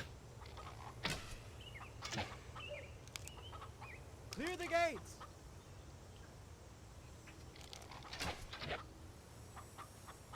Step aside. Sing your own music. Just put the Warcraft soundtrack on low volume in the background. It's probably a good idea, actually.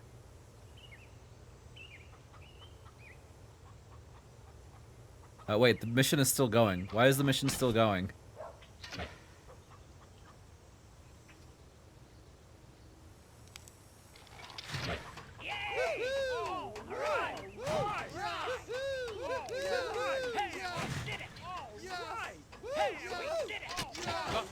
Why are they celebrating when there's enemies outside?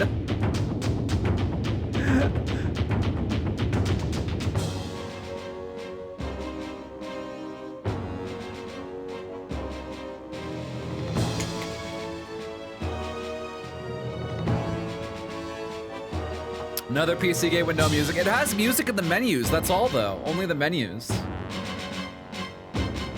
Like, why isn't this part of the game? Also, is my microphone still crackling?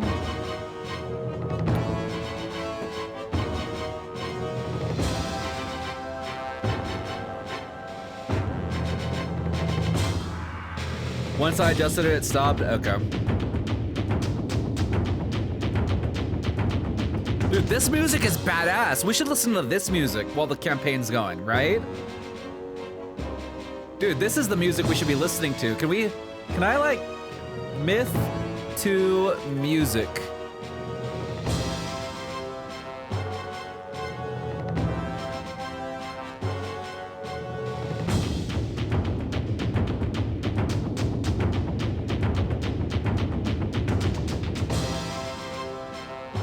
Hold on.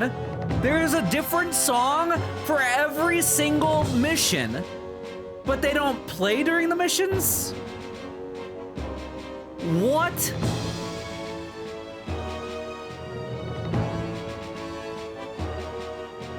Why?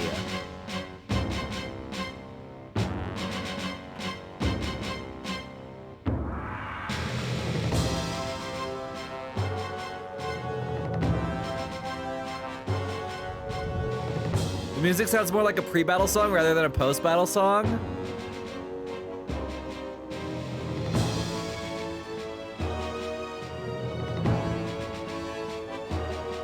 Dude, there's a different song for every mission. They just don't play.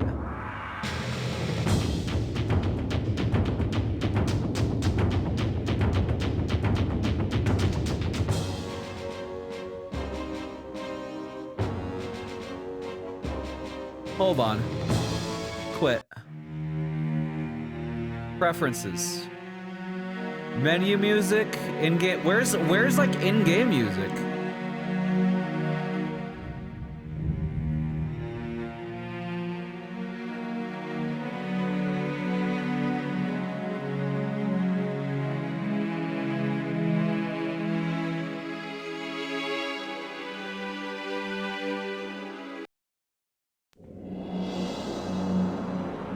In the game Myth 2 Soulblighter, due to a bug in the installer, if the game wasn't installed into the default directory and instead into a different one, when attempting to uninstall it, the uninstaller would delete the computer's entire hard drive.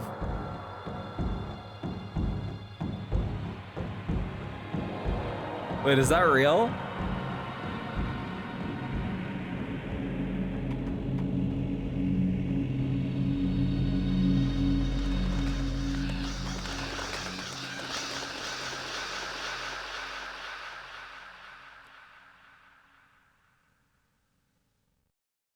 Music not playing in game. A Myth 2 Soulblighter.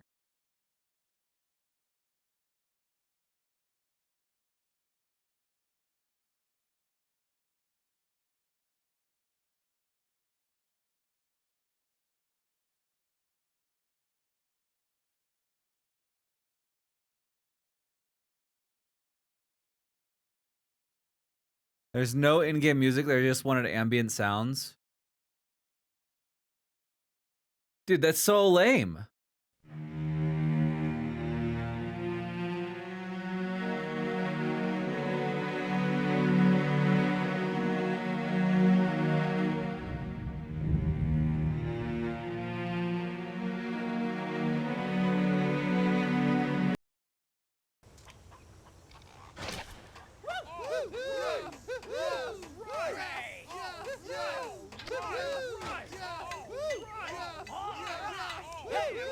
You think not having music at the same time was a technical limitation? Maybe. I don't know. Tuesday, September 2nd, near Braille. When we reached Tallow, Rorik told the mayor he had overheard the brigands speaking of taking corpses to a castle near the town of Braille. Indeed, the locals we encountered on the way said they had seen many wagons filled with bodies being hauled into the keep. The master of this castle is Baron Kildare. We were joined at Tallow by reinforcements to attack the Baron's stronghold and put an end to his unwholesome trade in human remains.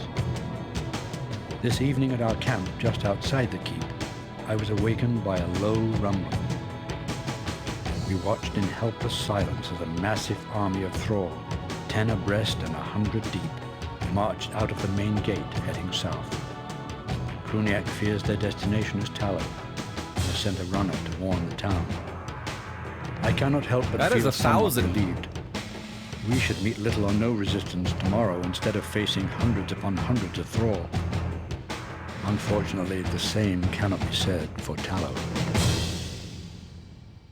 That's 1,000 thrall. A lot of freaking zombies.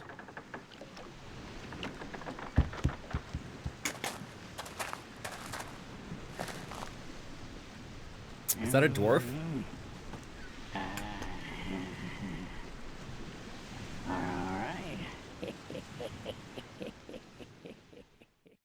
Why is he laughing? Penetrate the outer defenses of Baron's castle. Sneak your invisible Pathfinder dwarf into the castle to lower the drawbridge. Fight your way into the castle and then to the entry gate of the keep.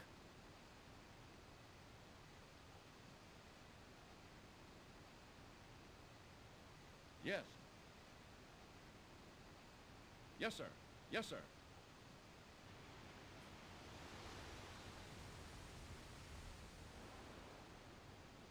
Where's my Pathfinder dwarf?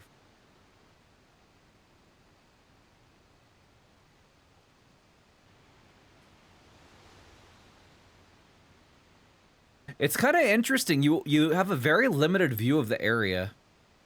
I guess it's based on where your units are. Oh.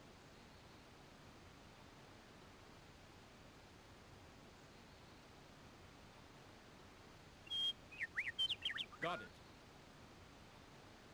There we go. Yes, sir. Yes. Old video games, man.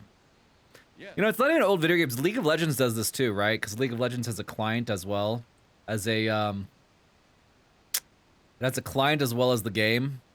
They're separate windows. We're moving. Yes.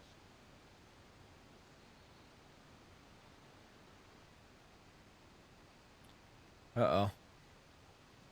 Yes, sir.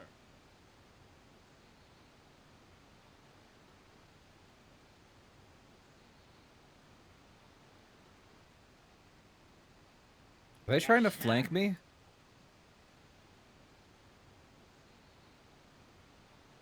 I don't. Maybe they just don't know I'm here. Oh yeah.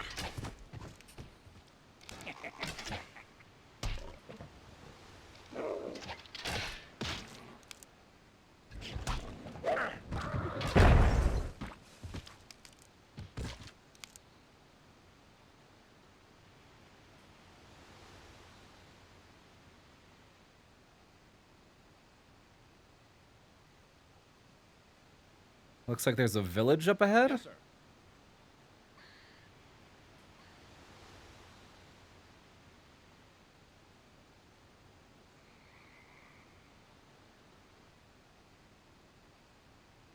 You just search for videos of Myth 2 gameplay, and only one video in the first 10 has music during gameplay. So I think that answers the question. So that person actually probably modded their game or patched it so that they could play music. I wonder if I have to go through the town or We're moving. if I go along the other path. I don't know. Yes. Probably go through the town, right?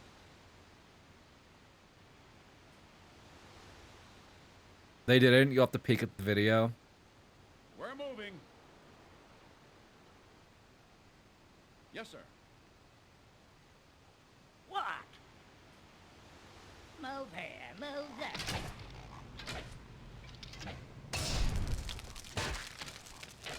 Yes, sir.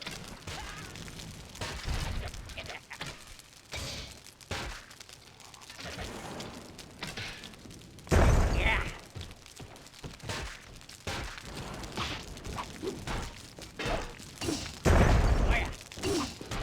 Casualty.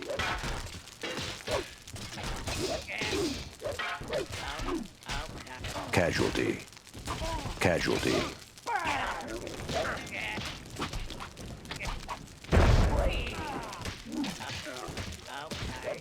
Casualty. And stay down.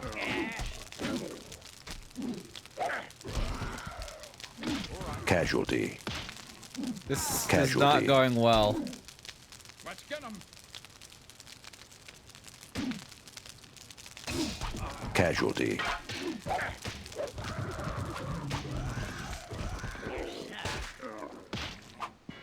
Yeah. Take.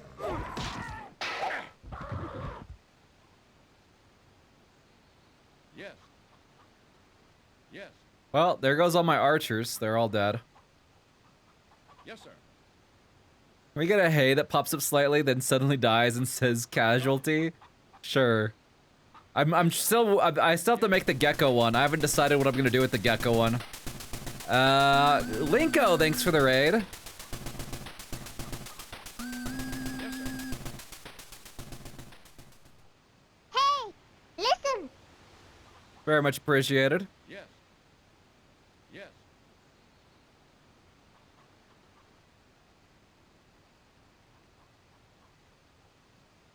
Myth 2 hype.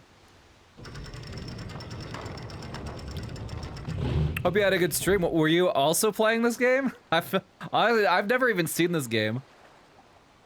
Oh, there's my Pathfinder dwarf.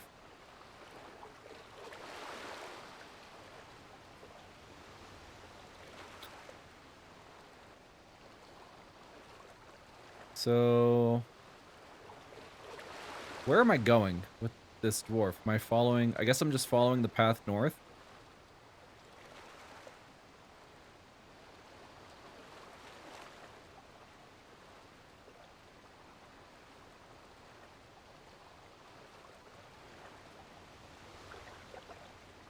So want copium? Hey, saying something somewhat easy. Probably if I get too close to these guys, they'll like notice me. Let's definitely try to like, you know, not get noticed. Tried out Deathloop. Oh, how was that? I've never played that game. It looked kind of interesting. Just remember Myth 2 from a PC Zone demo disc? Ah, gotcha.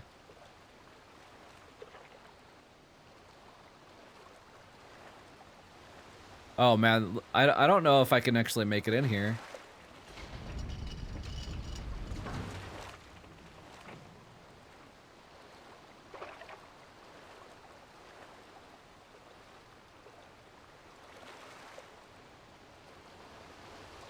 You must have saved up a bundle by now, huh? That I have, Pete. That I have. Well, you Crap. must be saving up for a reason, huh? Yep. I've had my eye on a turnip for quite a while now. A turnip? Well, not just any turnip, the world's biggest turnip. And then what? Turnip soup for everyone? No, You don't just eat the biggest turnip in the world. So do you make a wish on it? Well, that's just plain silly. What the hell is this dialogue?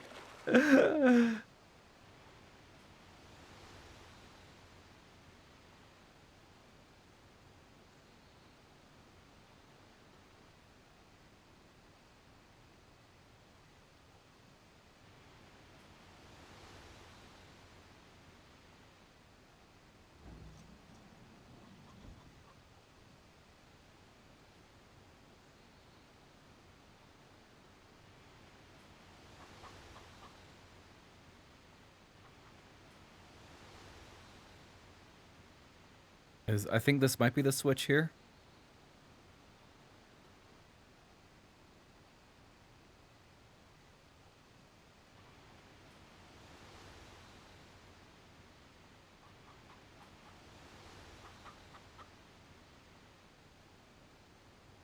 Ooh, I don't like this.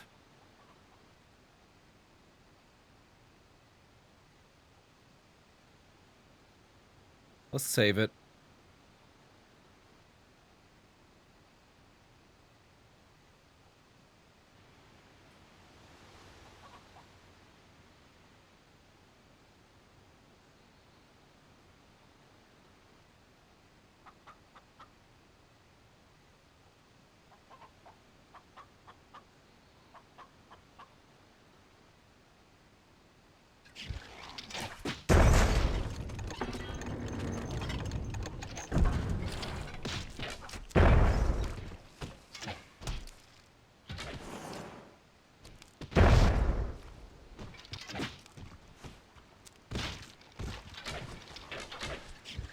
Casualty.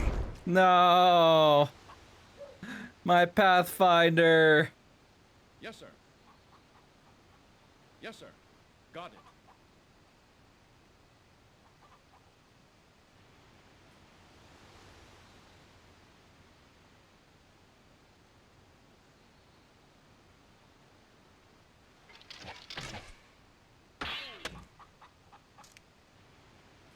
Move over.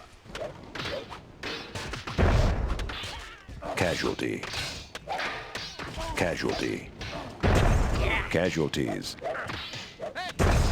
Casualties.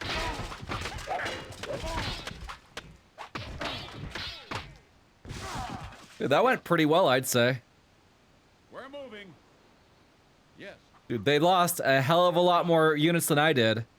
And that is a sacrifice that I am willing to make. We're moving. Yes. Casualty. Yes, sir.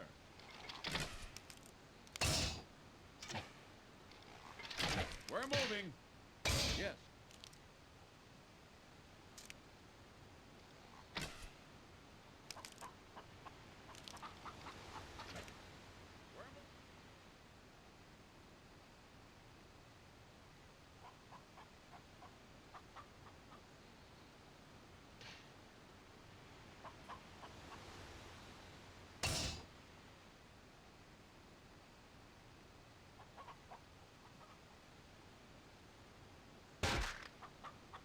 Yeah. Let's get him. Got him. Casualty.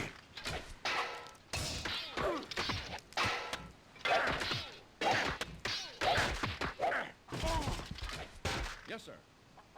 Yes, sir.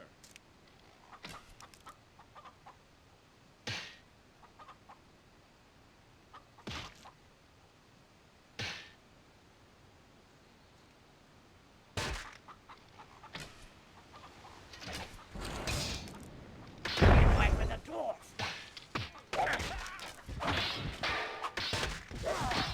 Casualty. Casualty. Casualty. Casualties. Casualties. Casualty. Dude, all I have is dwarves and archers.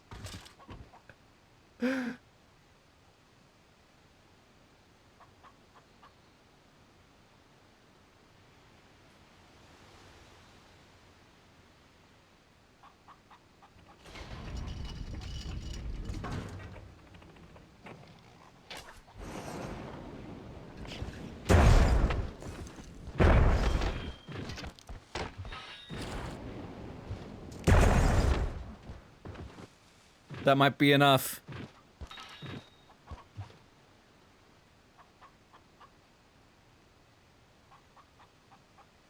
My vanguard is destroyed. Do we really need them? We have 3 dwarves.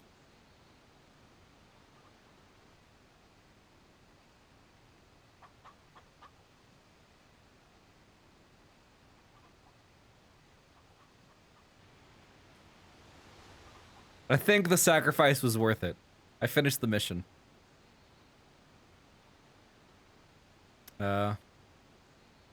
Should be over, right?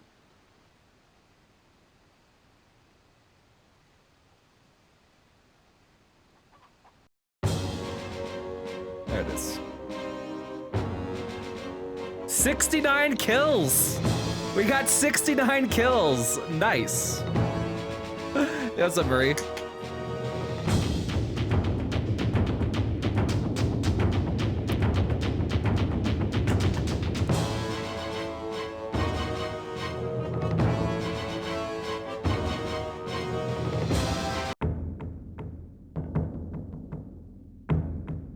Tuesday, September 2nd, the Keep. Kruniak is more competent in military matters than I had given him credit for.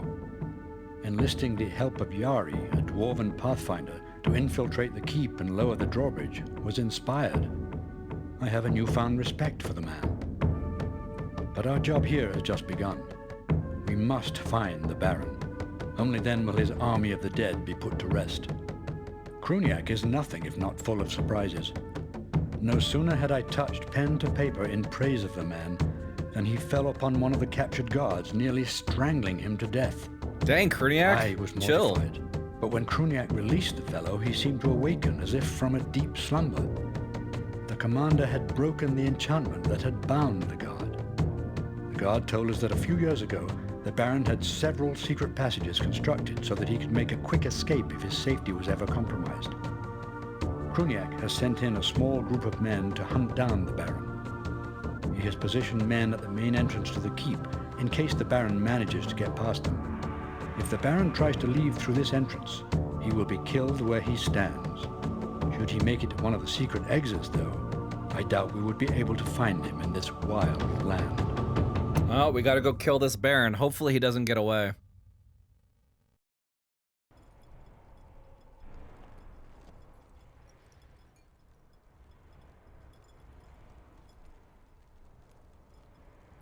Baron is cornered but can still escape. Secure the secret exits in the southern corners of the keep. Hunt down and kill the traitorous Baron. Okay. Yeah, it looks like I don't really need to like it gives me my men back, but like I get to keep veterans, right? I always have this, it seems like it always gives me the same amount of men though.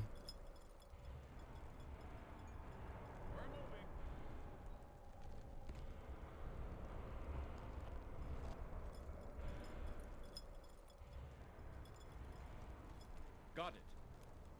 Yes.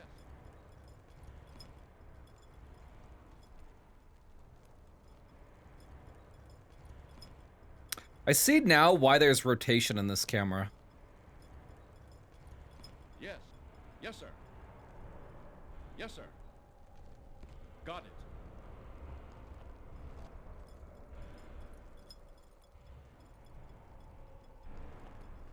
Alright, we're totally gonna cheese these guys. We're gonna send our dwarves in first and blow the shit out of them.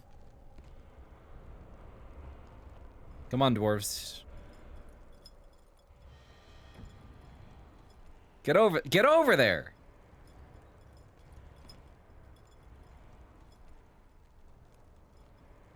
Alright, we need to get one of these. We have to cover the exits. On my way, sir. You guys get out of the way here.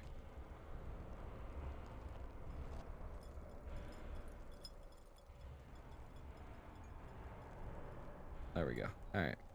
Good enough.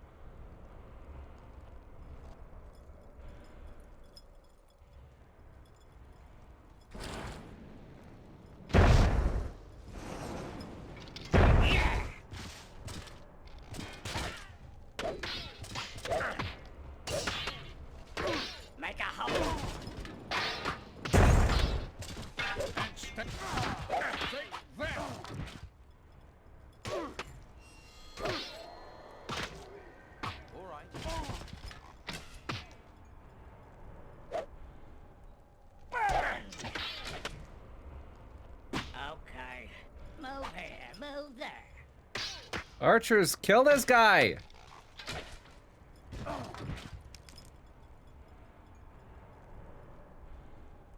Moving. That went pretty poorly, honestly. The Baron must be heading for one of the exits by now. I'm trying to go to one of the exits.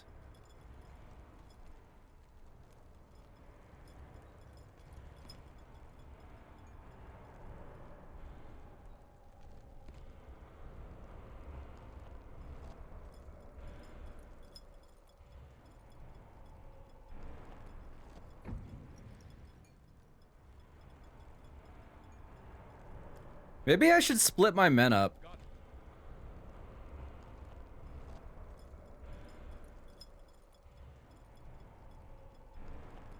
We're moving. Maybe I should have split them up to find the Baron. I feel like I'm gonna probably lose this. Like the Baron's gonna escape. Oh, there he is. Yeah, looks like he's gonna escape.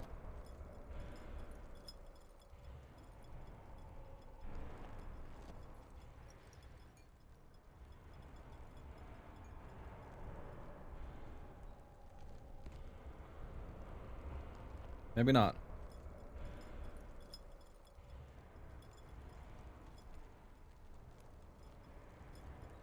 Please don't kill me. I hate this old drafty place.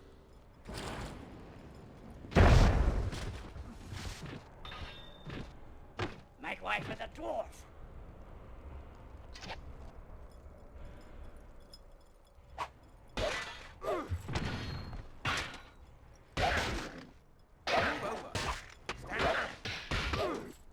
Casualty.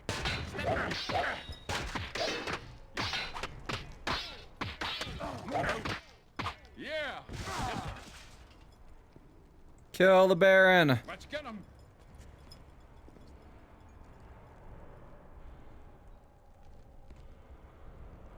Let's get him.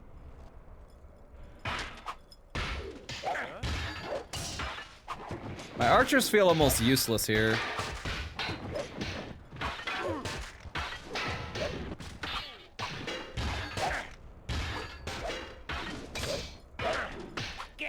Casualty. Casualty. Casualty. It's fine. We got plenty of guys. We're moving. We're on it.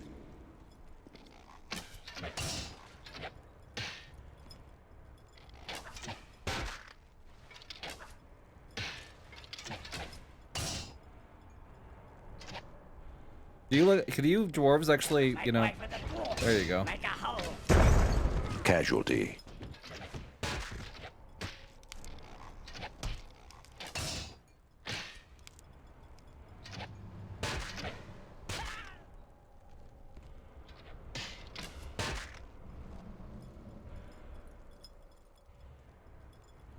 Stand clear. We're on it.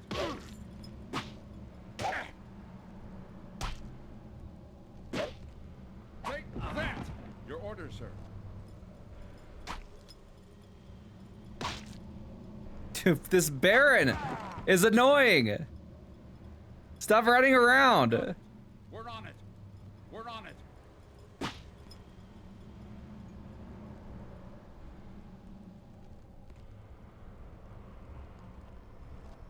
Strategic mastermind, if you've ever seen one.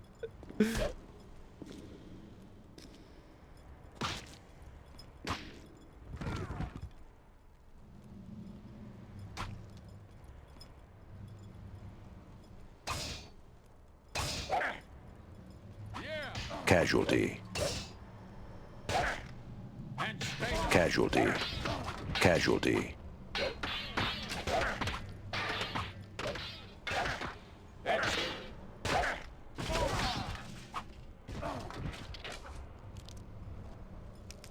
We're on it.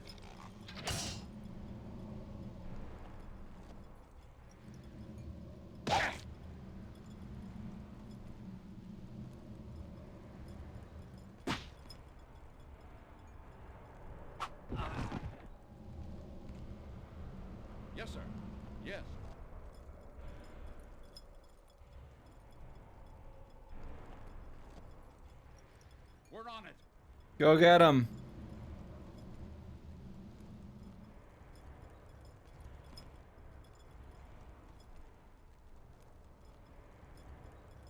Can I, like, get in this room a different way? Cut him off, maybe?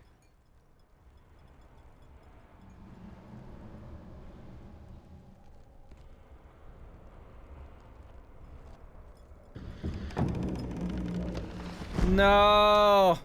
Casualty. Yes, sir. Got it. Casualties. We're moving. Let's get them. Ignore them. Casualty. Casualty. Casualty. I am free! And stay down. You guys call us stupid dummies. You think I played it perfectly?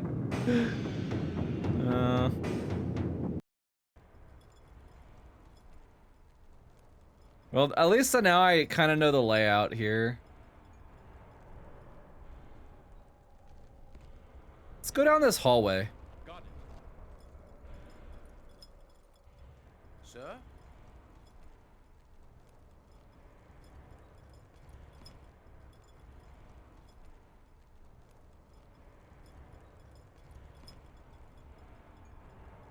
We're moving. Yes, sir. Yes. Yes, sir. Got it. Yes, sir. Got it.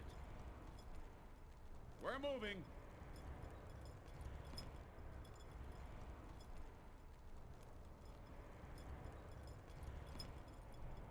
Yes, sir. Yes, sir. We're on it.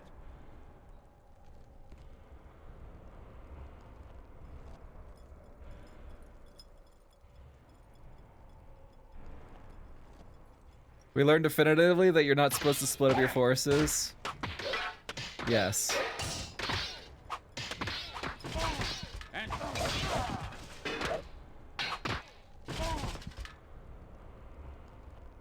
yes. Yes.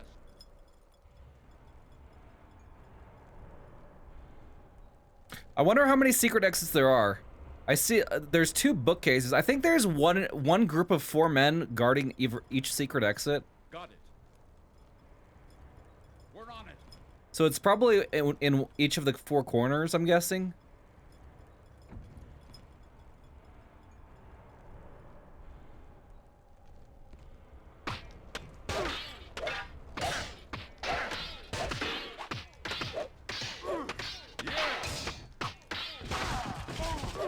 Casualty. We have to cover the exits.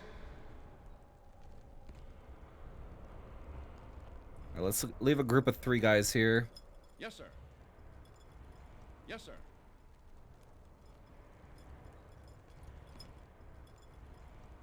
Yes, sir. And 1 dwarf.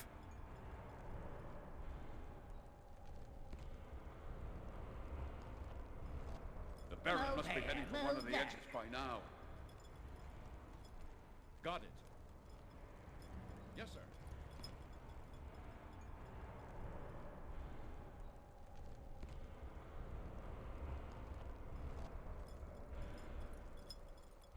Yes.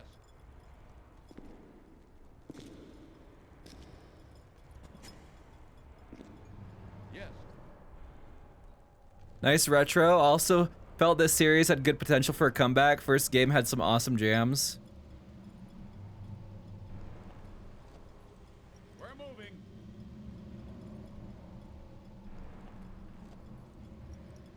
The music in this game is amazing. What instrument? Yeah, there's no music in this game, sadly. I don't know why. The music and the menus are really good.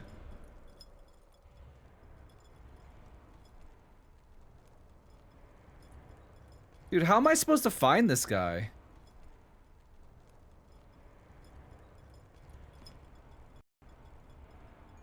Got it. Yes. Yes. Make up your mind.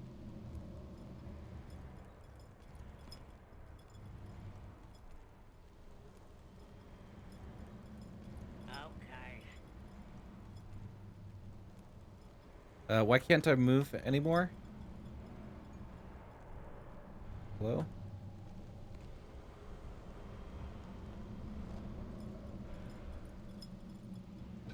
Yes, sir.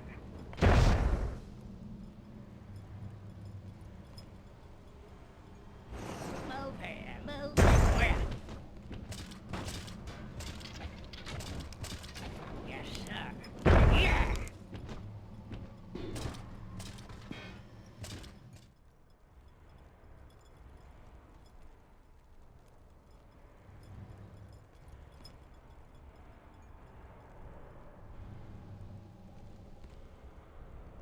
Yeah, move here, move there.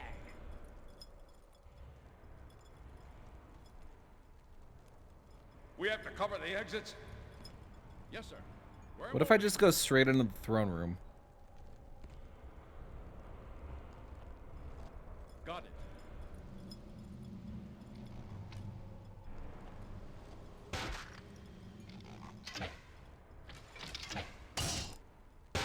This is no game. Hey! Hey! Casualty.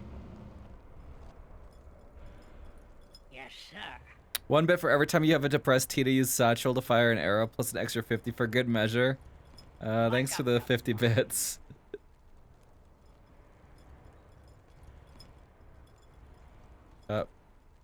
Oh my god.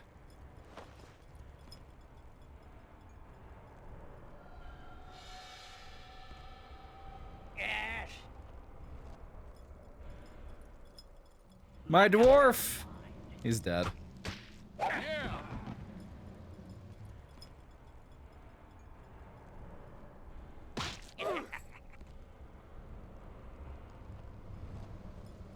Casualty. Dead dwarf. I don't want to die. Oh, I see him. Casualty. Casualty. Stand clear. Move over. Move over. Let's get him! And stay there. Yes. Casualty. Yes.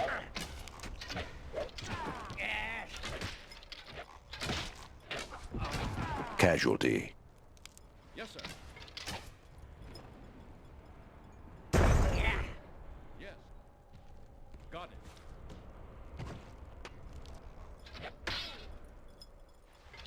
Move here, move there.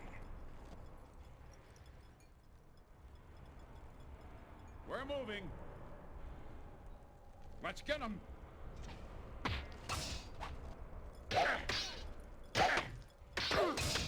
Casualties.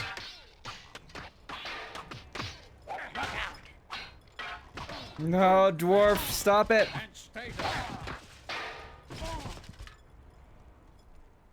Yes, sir.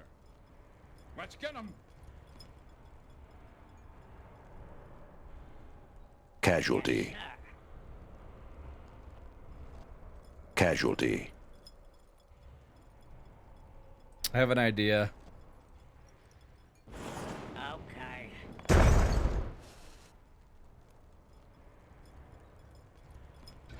Yes. Okay.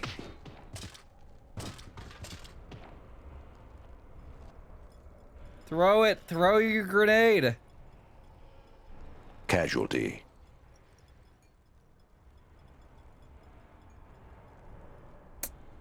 It's over. We're on it.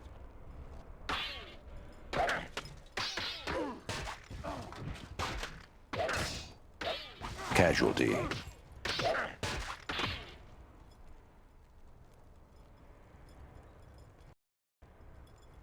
Restart the level. Yes, sir. Got it.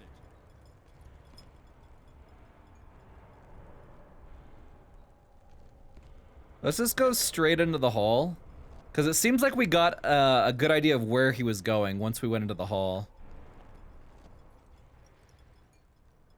We're moving. Got it. Yes, sir. We're on it.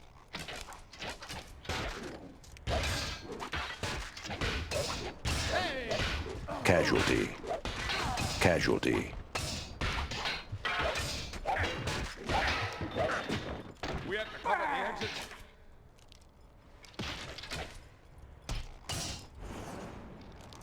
We're moving. Let's get them.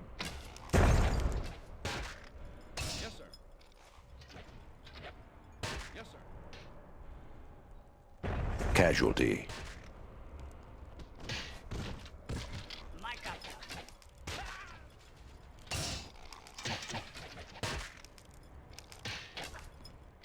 Casualty.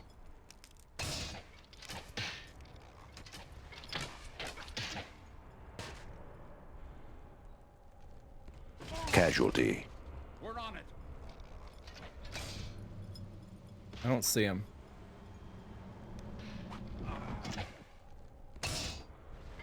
Got it.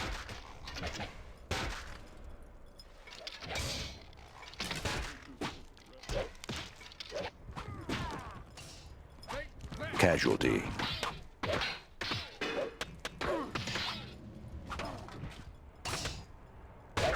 And stay there. Casualty. You know, I don't need my archers. Casualties. Okay.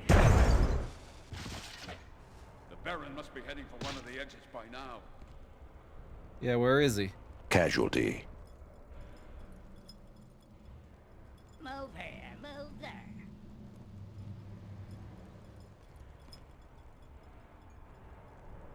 Why can't I see him?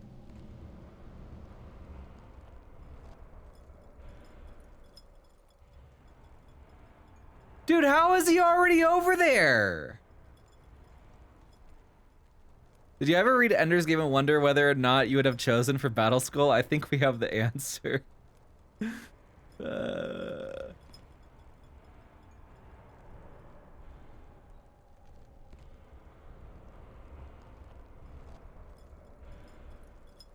Yes, sir.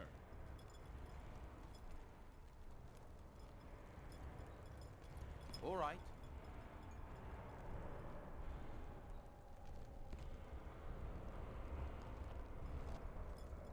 Maybe there's only 2 secret exits. So far, I've only ever seen him escape through the bookcase. So maybe we just, like... Let's get them. Maybe we just block these 2 secret exits and we're fine.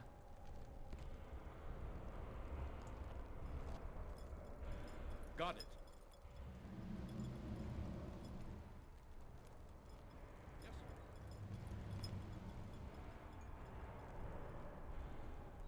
Right away. Got it. Moving. We're on it. Casualty.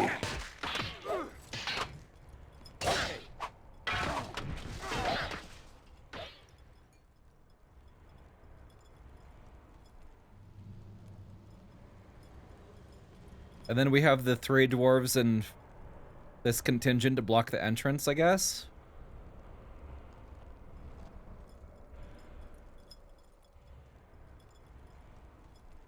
Let's get them.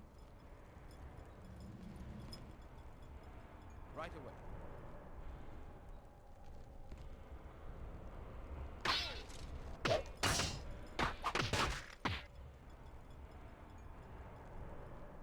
Got it. Yes.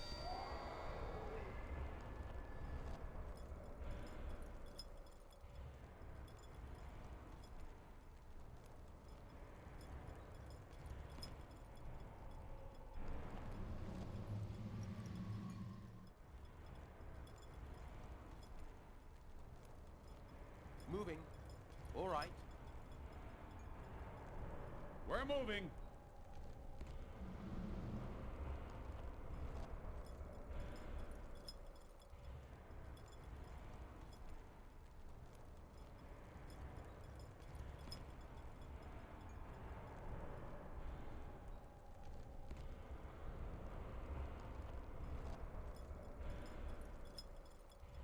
All right, let's save. We'll call this Testing a theory.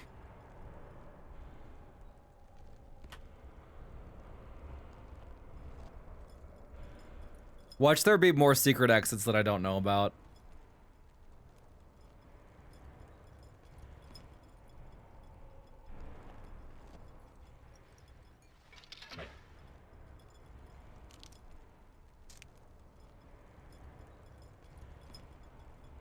Yes.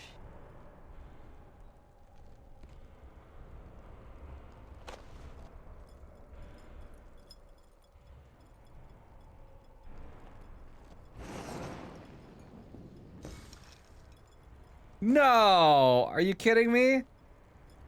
Burn. Catch. Okay.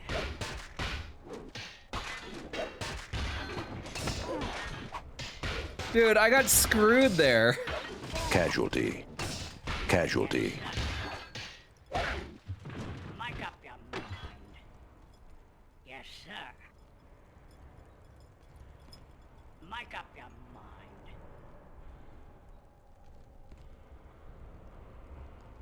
Move there, move there. Yes. That was bullshit.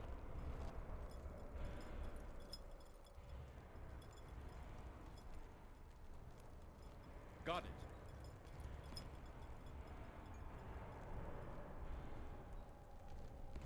Yes, sir.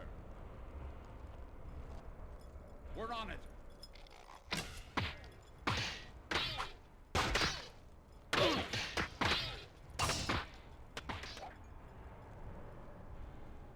Casualty. Yeah.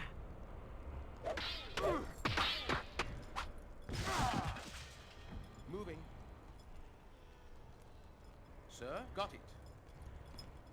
We're moving. Yes.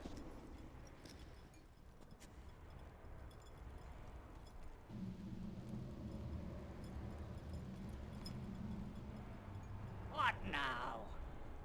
I can pick up the satchel charges. What?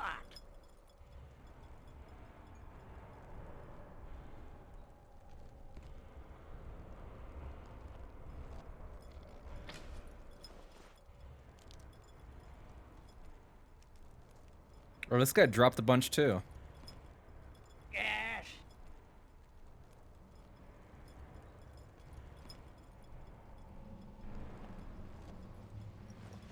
What now?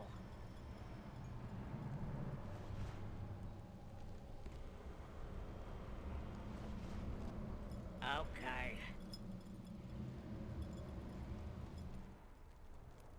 Where's the slimy bugger? Good question. He's got to be on his way to one of these locations now, right?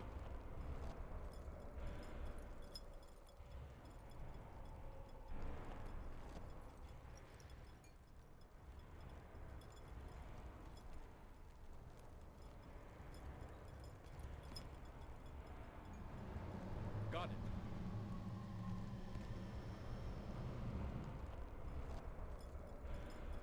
Yes. Okay. What? Yes, sir. Yeah, make up your... Yeah. Move here, move there. On my way.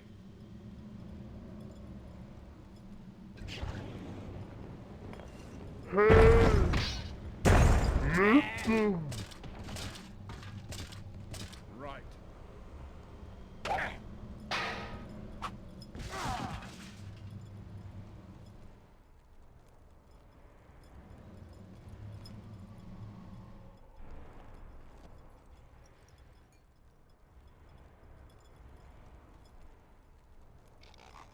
Let's get him. Does anyone know where to watch Kung Pao Enter the Fist online? As far as I know, there's no way to watch it. Casualty. Unless you own it on like Amazon Prime or something. Or Amazon, I mean. Got it.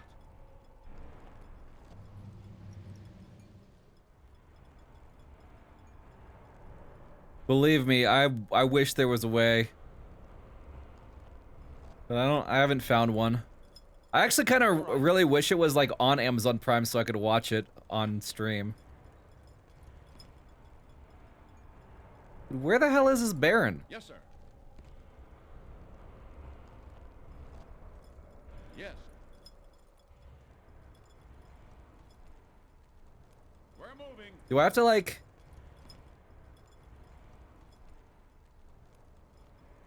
What do you mean no reason to watch it? Kung Pao is awesome.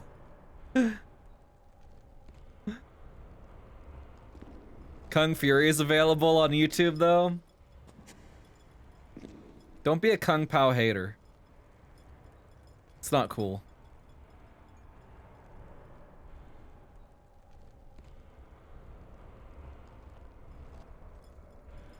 You could not get through the movie, it's so bad. That is definitely the point of watching it.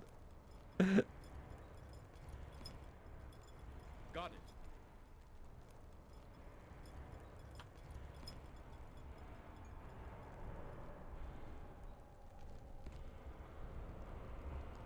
That's a lot of nuts.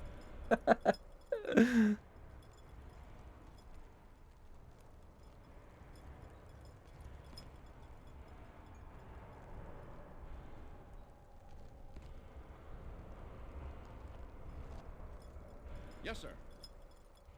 Yes. Dude, where is this freaking Baron? Yes. What now?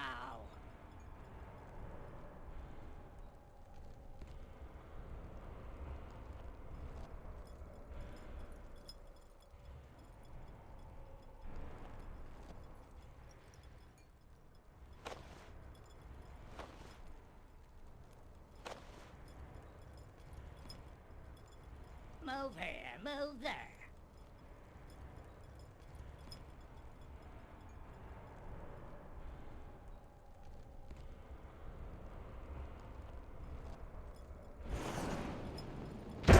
Whee! Mic up, you mug. Satchels are awesome. We're moving. This game legit has no music. It has awesome music, but it's not like... Yes, sir. It's not in-game for some reason. It's only in menus. Got it.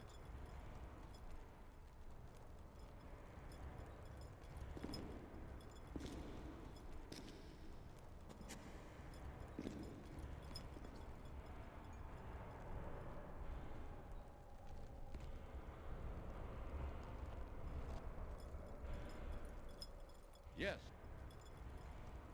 My dwarven squad is going to take out all the enemies and find the stupid Baron.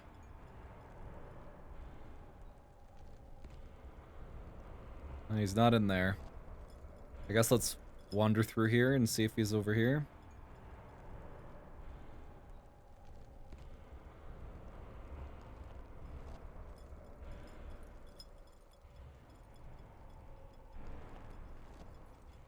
That's what I'm doing right now, Vaxen.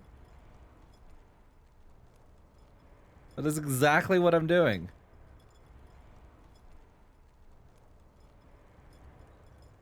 Yes.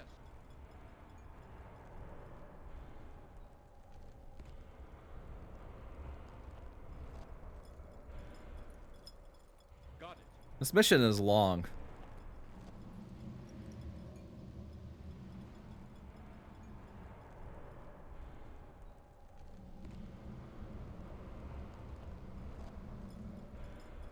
We're moving. Yes, sir. The Baron is being very secretive. Mission isn't long. I failed it twice and then spent 30 minutes standing around doing nothing. Well, you know, I thought the Baron would come to me.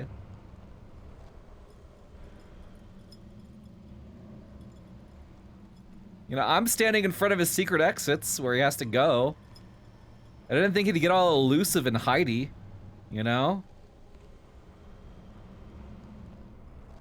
Yes. Yes, sir.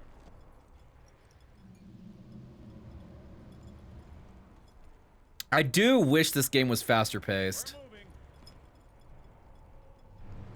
It'd be awesome if all units just moved and attacked like twice as fast. Yes. You're now going to, you will again apply to send me a copy of Trombone Champ. Oh, there's the Baron. He's standing still doing nothing. What the hell?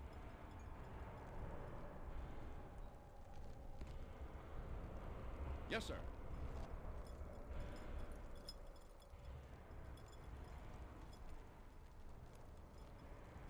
Alright, I have 8 satchel charges, between 4 for each dwarf. Come on, dude. You can get through them. I believe in you. Okay. Yes, sir.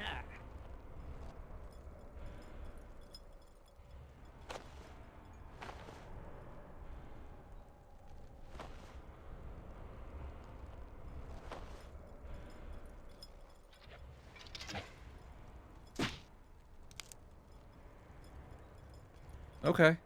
Now he's moving. Alright.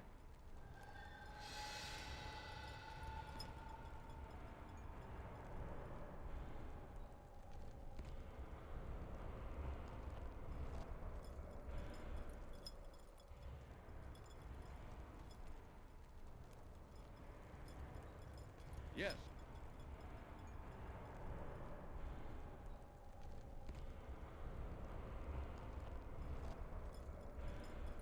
Sir? Got it. Yes, sir. Your orders, sir. Yes, sir.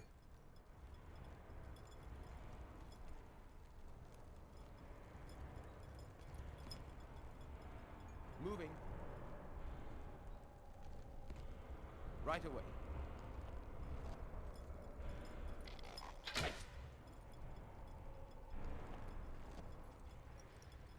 All right. Ready.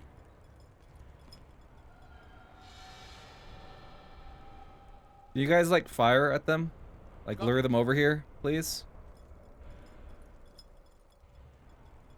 I think my guards are in the way. Your orders, sir.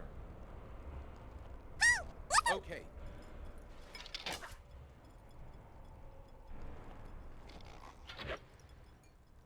Oh, please don't kill me.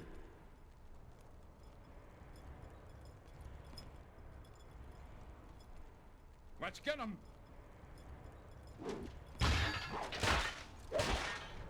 Yes, yes. Go past my satchel charges. Casualty. Casualty. Casualty. Casualty. Casualty.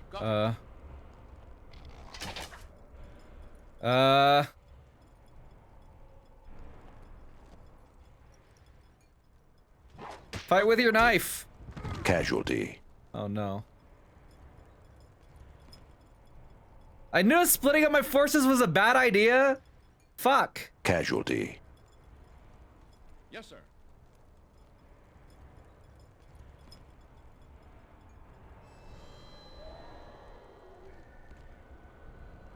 Where'd the Baron go? Oh man, he's opening up the bookcase right now, isn't he? Yes.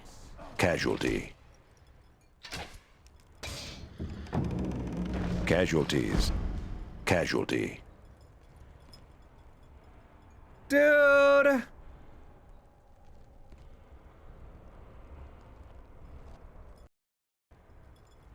This is bullshit.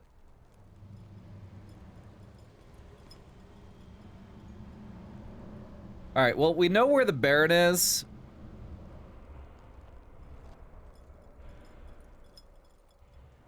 We need all available personnel on this other side.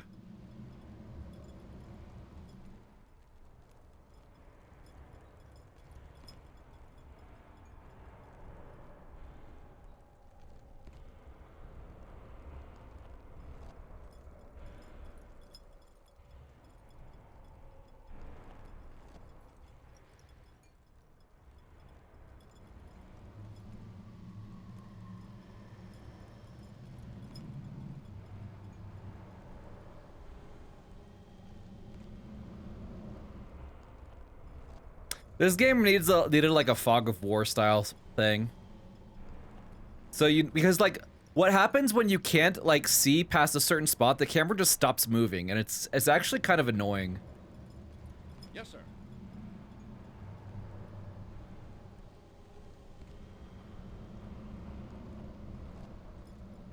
I'm making an already slow-paced game look about 4 times as slow as it's supposed to be, though.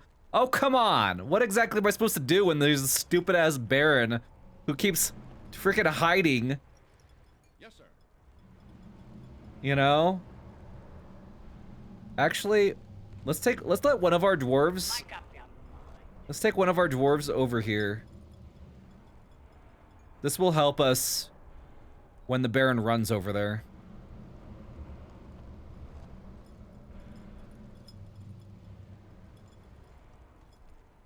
Yes. Yes.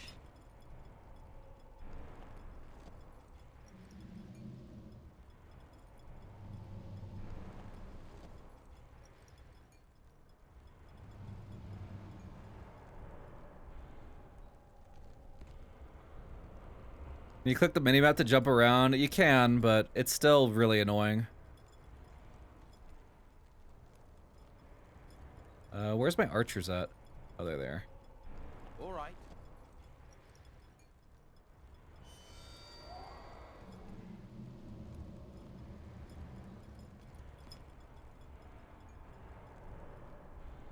Got it.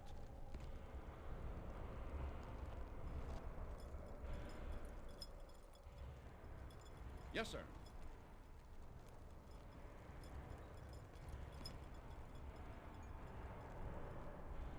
Yes. No. Yes.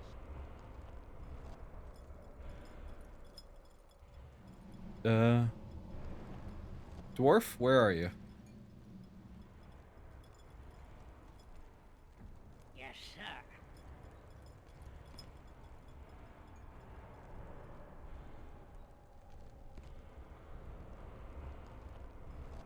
No, no, no, no, no, no, no.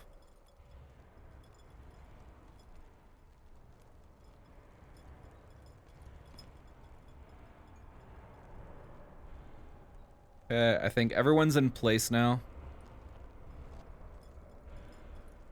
Move here, move there.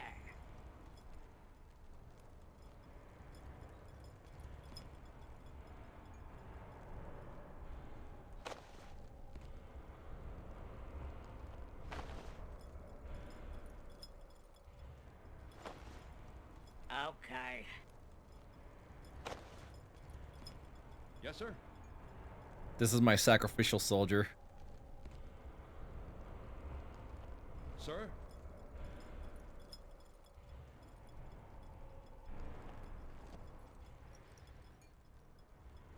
Yes, sir.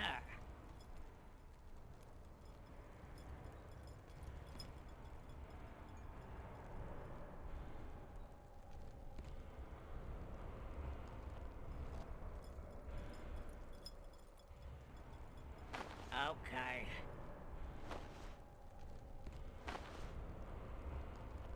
Move here, move there.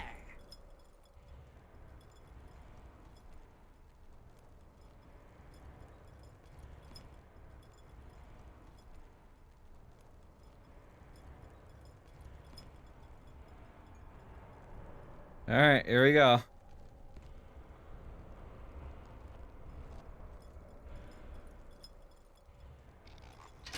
Yes, sir. Casualty. There we go. We got him to start running.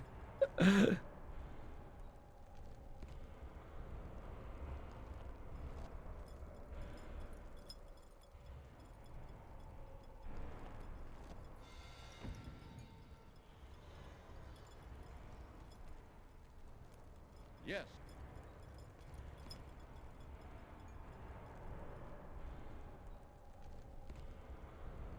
Please don't On kill my me. way. Yeah.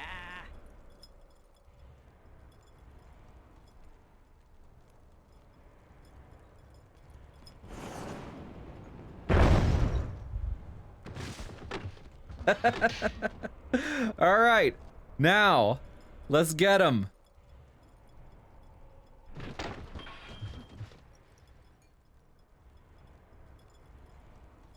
Yes, sir. Yes. Yes.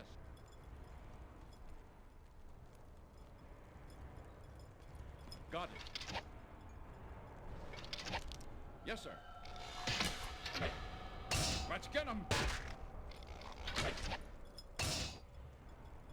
Move over. Yes. Casualty. Stand clear. We're moving. Yes. Yes, sir. We're on it. He's gonna go right through this door and into the mines. What now? Make up your mind. And stay down. Step aside. Yeah, we did it. All right. Let's go. Hooray. Hooray. I trapped him.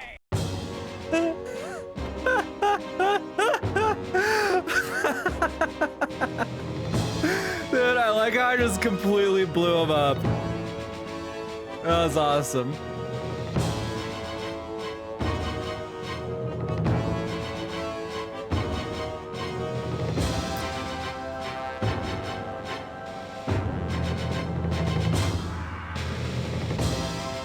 Nice. Monday, September 15th, Gonan's Bridge. Leave it for the torches, lads, and make haste for Gonan. Kruniak's words soon spread through the entire camp, and men began hurrying in all directions. Moments before, the runner sent to warn Tallow had returned, only to tell us that Tallow, along with every other village and town along the northern border of Forest Heart, had been ravaged by the undead. Even worse, the enemy is amassing a huge army less than a day's march from here. Kruniak believes they are coming to recapture the keep. The commander has sent me and a group of dwarves ahead of our main force to stuff Gonan like a turkey. I was unsure of his meaning until we reached Gonan's bridge, and the dwarves began to load the bridge with satchel charges. Apparently, he plans to destroy the bridge behind us once we are all across, to make pursuit more difficult. Kruniak and some other men stayed behind to put the keep to the torch, thus preventing it from falling back into the hands of the enemy. As we began our ascent into the foothills of Cloudspine, I turned back and saw the blaze well underway. And that is when I noticed movement around the keep. I thought I knew what fear was, or that I had known fear. I was wrong. This night I have experienced true fear. The army of the dark is upon us, and it has no end. They march toward us shoulder to shoulder for as far as the eye can see. The very earth must be crying out at the damnable weight of them. This sounds like it might be an actual difficult mission here.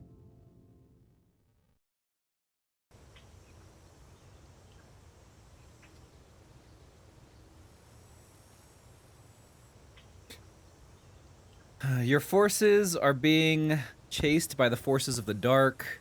Find Gonan's bridge and cross it. Garrick, your white-cloaked captain, must survive. Destroy the bridge behind you.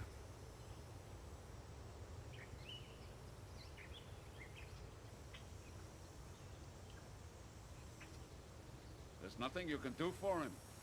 He's dead, Garrick. If we don't get moving, that horde is going to be on top of us. Where's the captain? Oh, this guy's the captain, apparently. He looks exactly the same as all the other ones. How does he look different? On my way. Sir, got it. Dude, I'm never gonna be able to tell the difference between that guy and the rest of the soldiers. We're moving. Yes.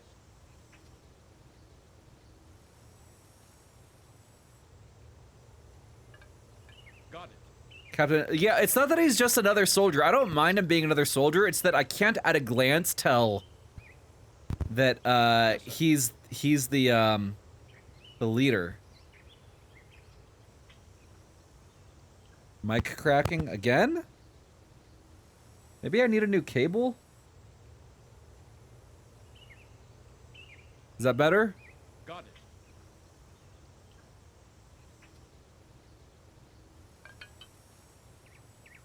The mic is not new, no. The mic is old. Got it.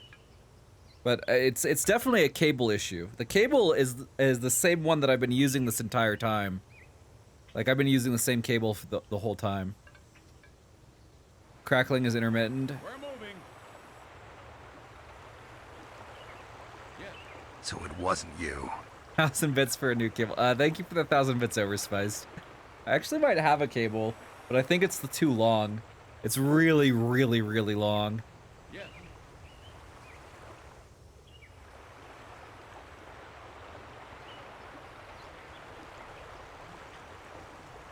Yes, sir.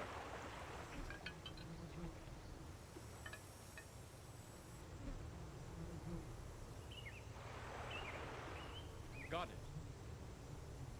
Let's get him.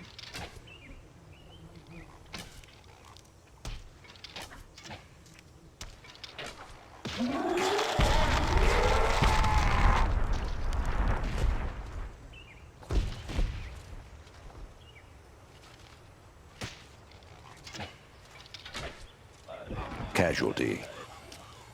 I don't think that was a good idea.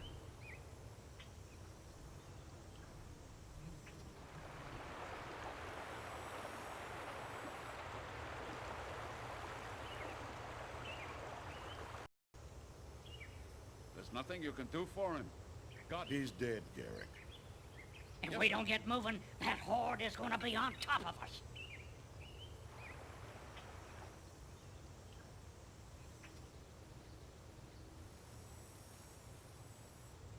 Put the extra bit somewhere that it isn't in your way. It'd be nice if I had like a right angle or something, a right angle cable or something, since like the cable like goes down directly into my stomach, and I think that's what's actually causing the disconnects. We're moving. It's like right. It's like every single time I move it, it has a chance of like coming out or something. I don't know. Yes, sir. Yes, That's my guess, anyway.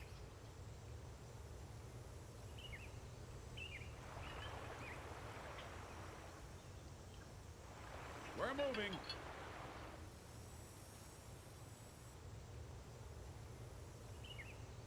Yes. Yes, sir.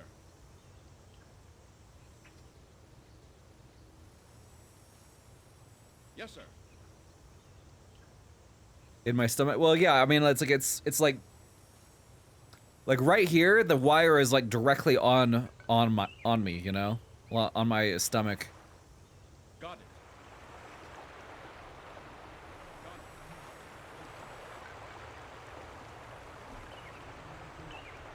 Let's try to avoid these. Yes, sir. Oh shit. Well, it only got one.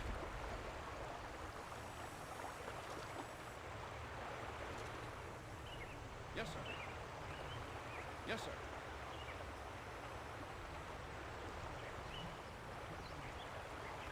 Yeah.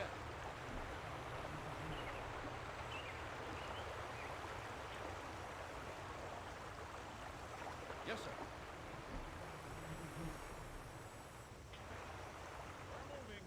We just stay on the far side of the river, and we'll be okay. Yeah, I see the red dots on the minimap. Yes. I didn't see the one on the river. Maybe it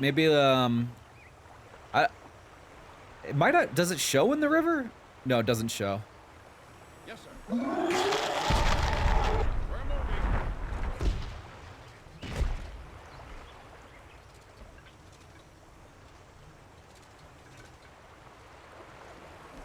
Hold on. Come on, man. We're Stop. moving. Yes, sir. Jesus Christ, dude, controlling these things is so difficult when you're on the edge of the map. Yeah. Yes, sir. Okay, I think it might not be a bad idea to cross here. Got it. We're moving. Got it. Yes, sir. Yes. Yes. We're moving. Oh shit, dude. Casualty. Let's Move get 'em. over. Stand clear. Stand clear. Move over.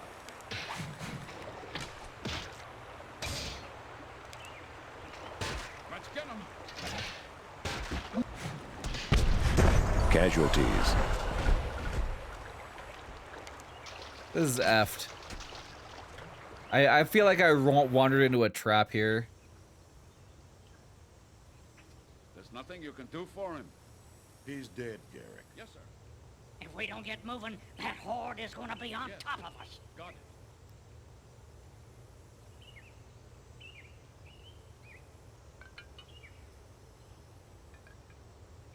Got it. Maybe this is the way I need to go. That's not the edge of the map. Yes, sir.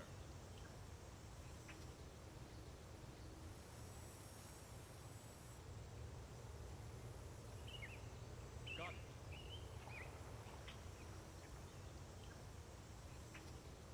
Was I aware that casualties? I was not. Yes, sir.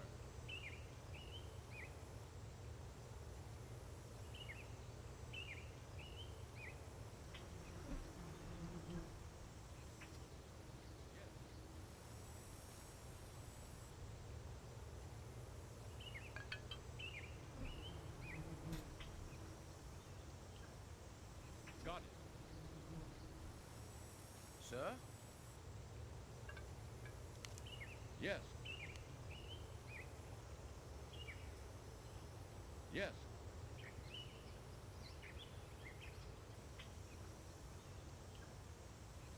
Got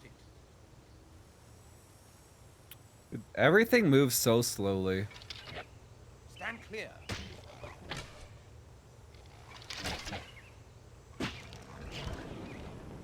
Yeah!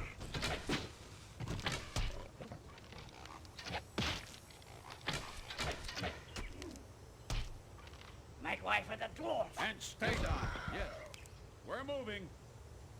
Yes, sir.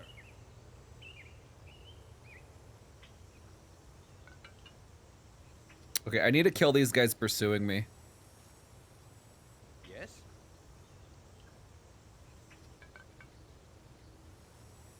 Ready. No, no! Oh my Casualty. god! I'm so annoyed.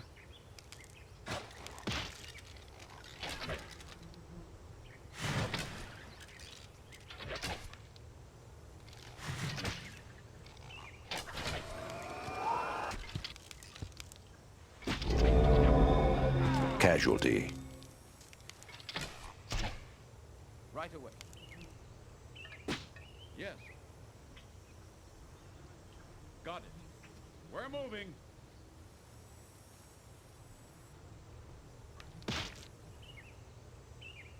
Okay.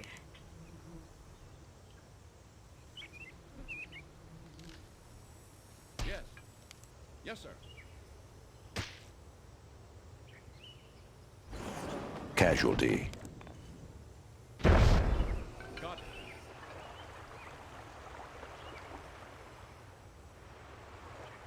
Yes, sir. Where's the bridge? We're moving. Dude, I have no idea where the hell I'm supposed to be going. Find Gonan's bridge and cross it. Yes.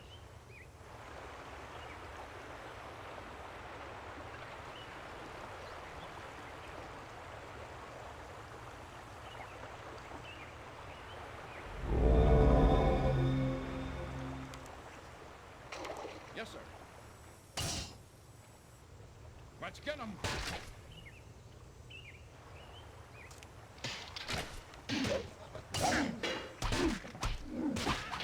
Hold your fire!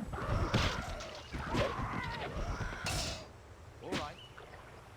Got it. We're moving. Yes. Got it. Yes, sir.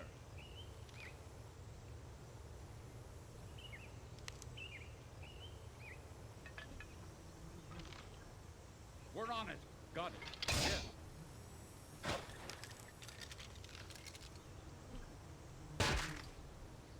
Got it. Moving. Let's get him.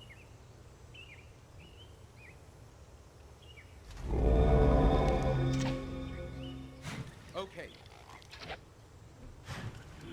Casualty. Yes, sir. Yes, sir. God, my archer is so fucking useless. Got it. Got it. Yes. Got it. Yes, sir. Yes, sir.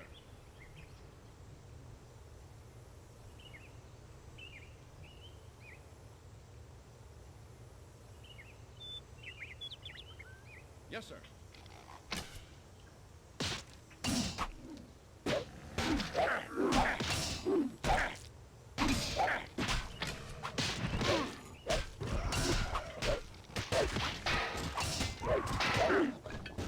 Casualty. Yeah. Take that. Casualty. Goodbye, archer. You're shit. Yes, sir. You got what you deserved. Yes.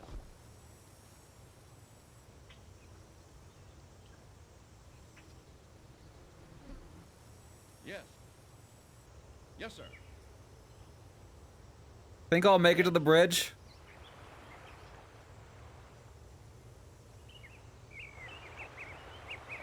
It's honestly not looking very good.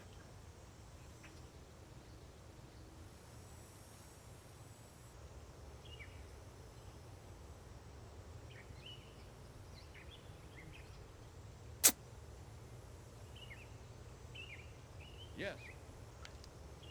Sir, Great. on my way. Got it. Got it. Casualty. God, that explosion is so huge! Got it. Yes. Yes, sir. Yes, sir.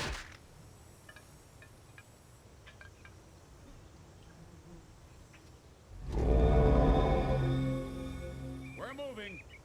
Yes, sir. Yes, sir. Got it. Yes, sir.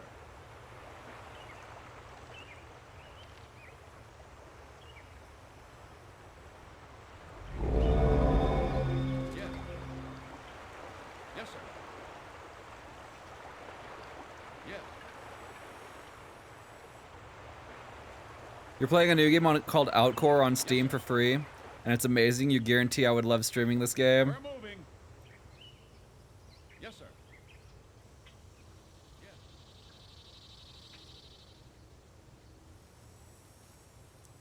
Got it.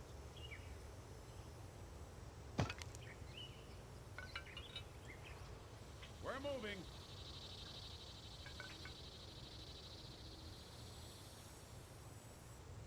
Am I even on the edge of the map? I don't know. Like, it's somewhat annoying not knowing how big the map is. Or where I have to go. Like, not knowing what my objective is kind of sucks. Like, where my objective is kind of sucks. It's one thing that StarCraft does really nicely is if you have an objective, it, like, kind of ensures that you know where you're supposed to go. It's got mini games, coding, knockoff Undertale fights, and doggo. Got it. It's a porno game? Yes. Yes. Got it.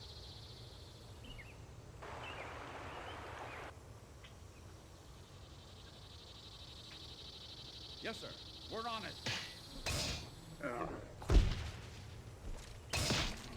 What? These guys can explode too?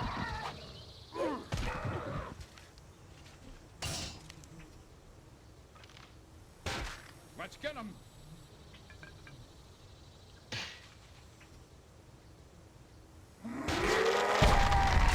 Casualties. I have no more healing. I mean, I think I just have to like run for it. Got it. Hope my guy survives. Yes, sir.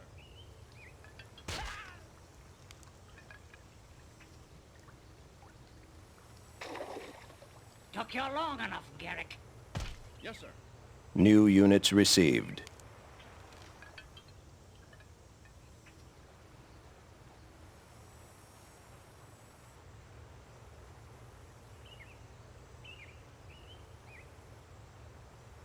Make a hole. Get out of the way. Yeah.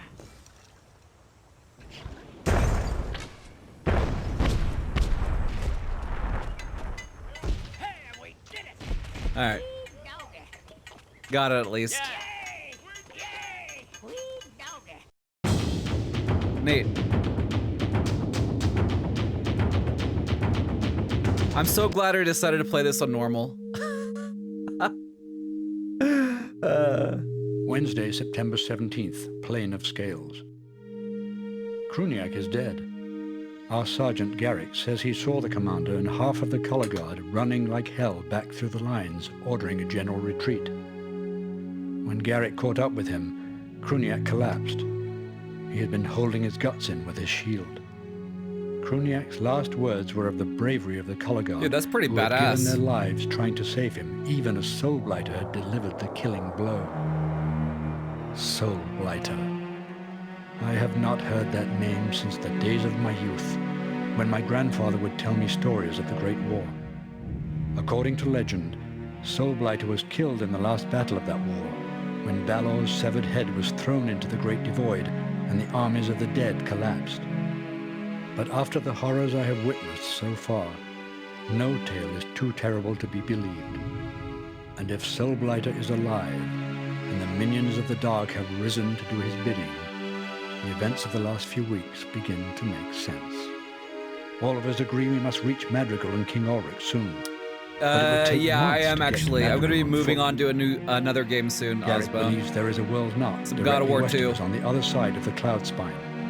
Although it was destroyed during the Great War, the dwarves seem confident they will be able to repair it. This I will have to see for myself. As we were breaking camp, Garrick handed me a journal he had recovered from Kruniak's belongings. The commander must have taken it from one of the Baron's libraries. What significance it may have had to Kruniak, I do not know, other than it appears to have been written by a man who served in the Legion during the Great War. Okay. I wonder how many more missions of this I have left. How many I've done. Let's save the game. And quit.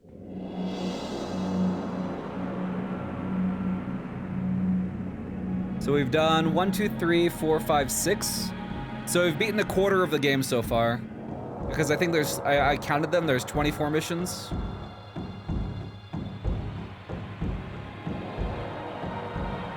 Alright. Let's do... Did I do 2 more? 1/3 of the missions?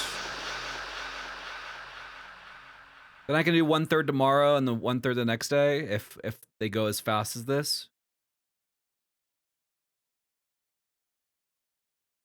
What is anti-clump?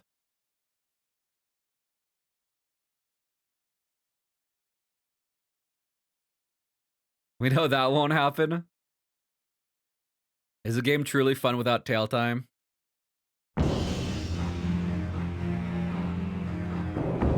A clump made out of antimatter? Makes sense. It's probably like we're figuring out ways to make sure the units don't clump up in bad ways or something. I don't know. They do kind of suck at clumping.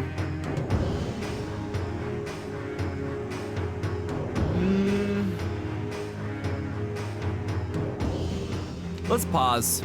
I actually played a lot longer than 2 hours and 20 minutes today, I guess. Because I've been streaming for almost 4 hours, actually. Oh, it's because of the manual reading. The manual reading took a long time, apparently.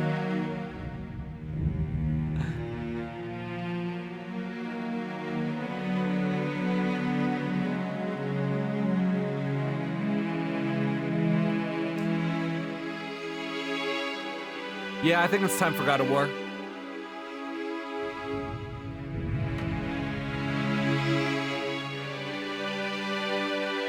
Zeus. You know, I don't think I've heard him say Zeus one time yet.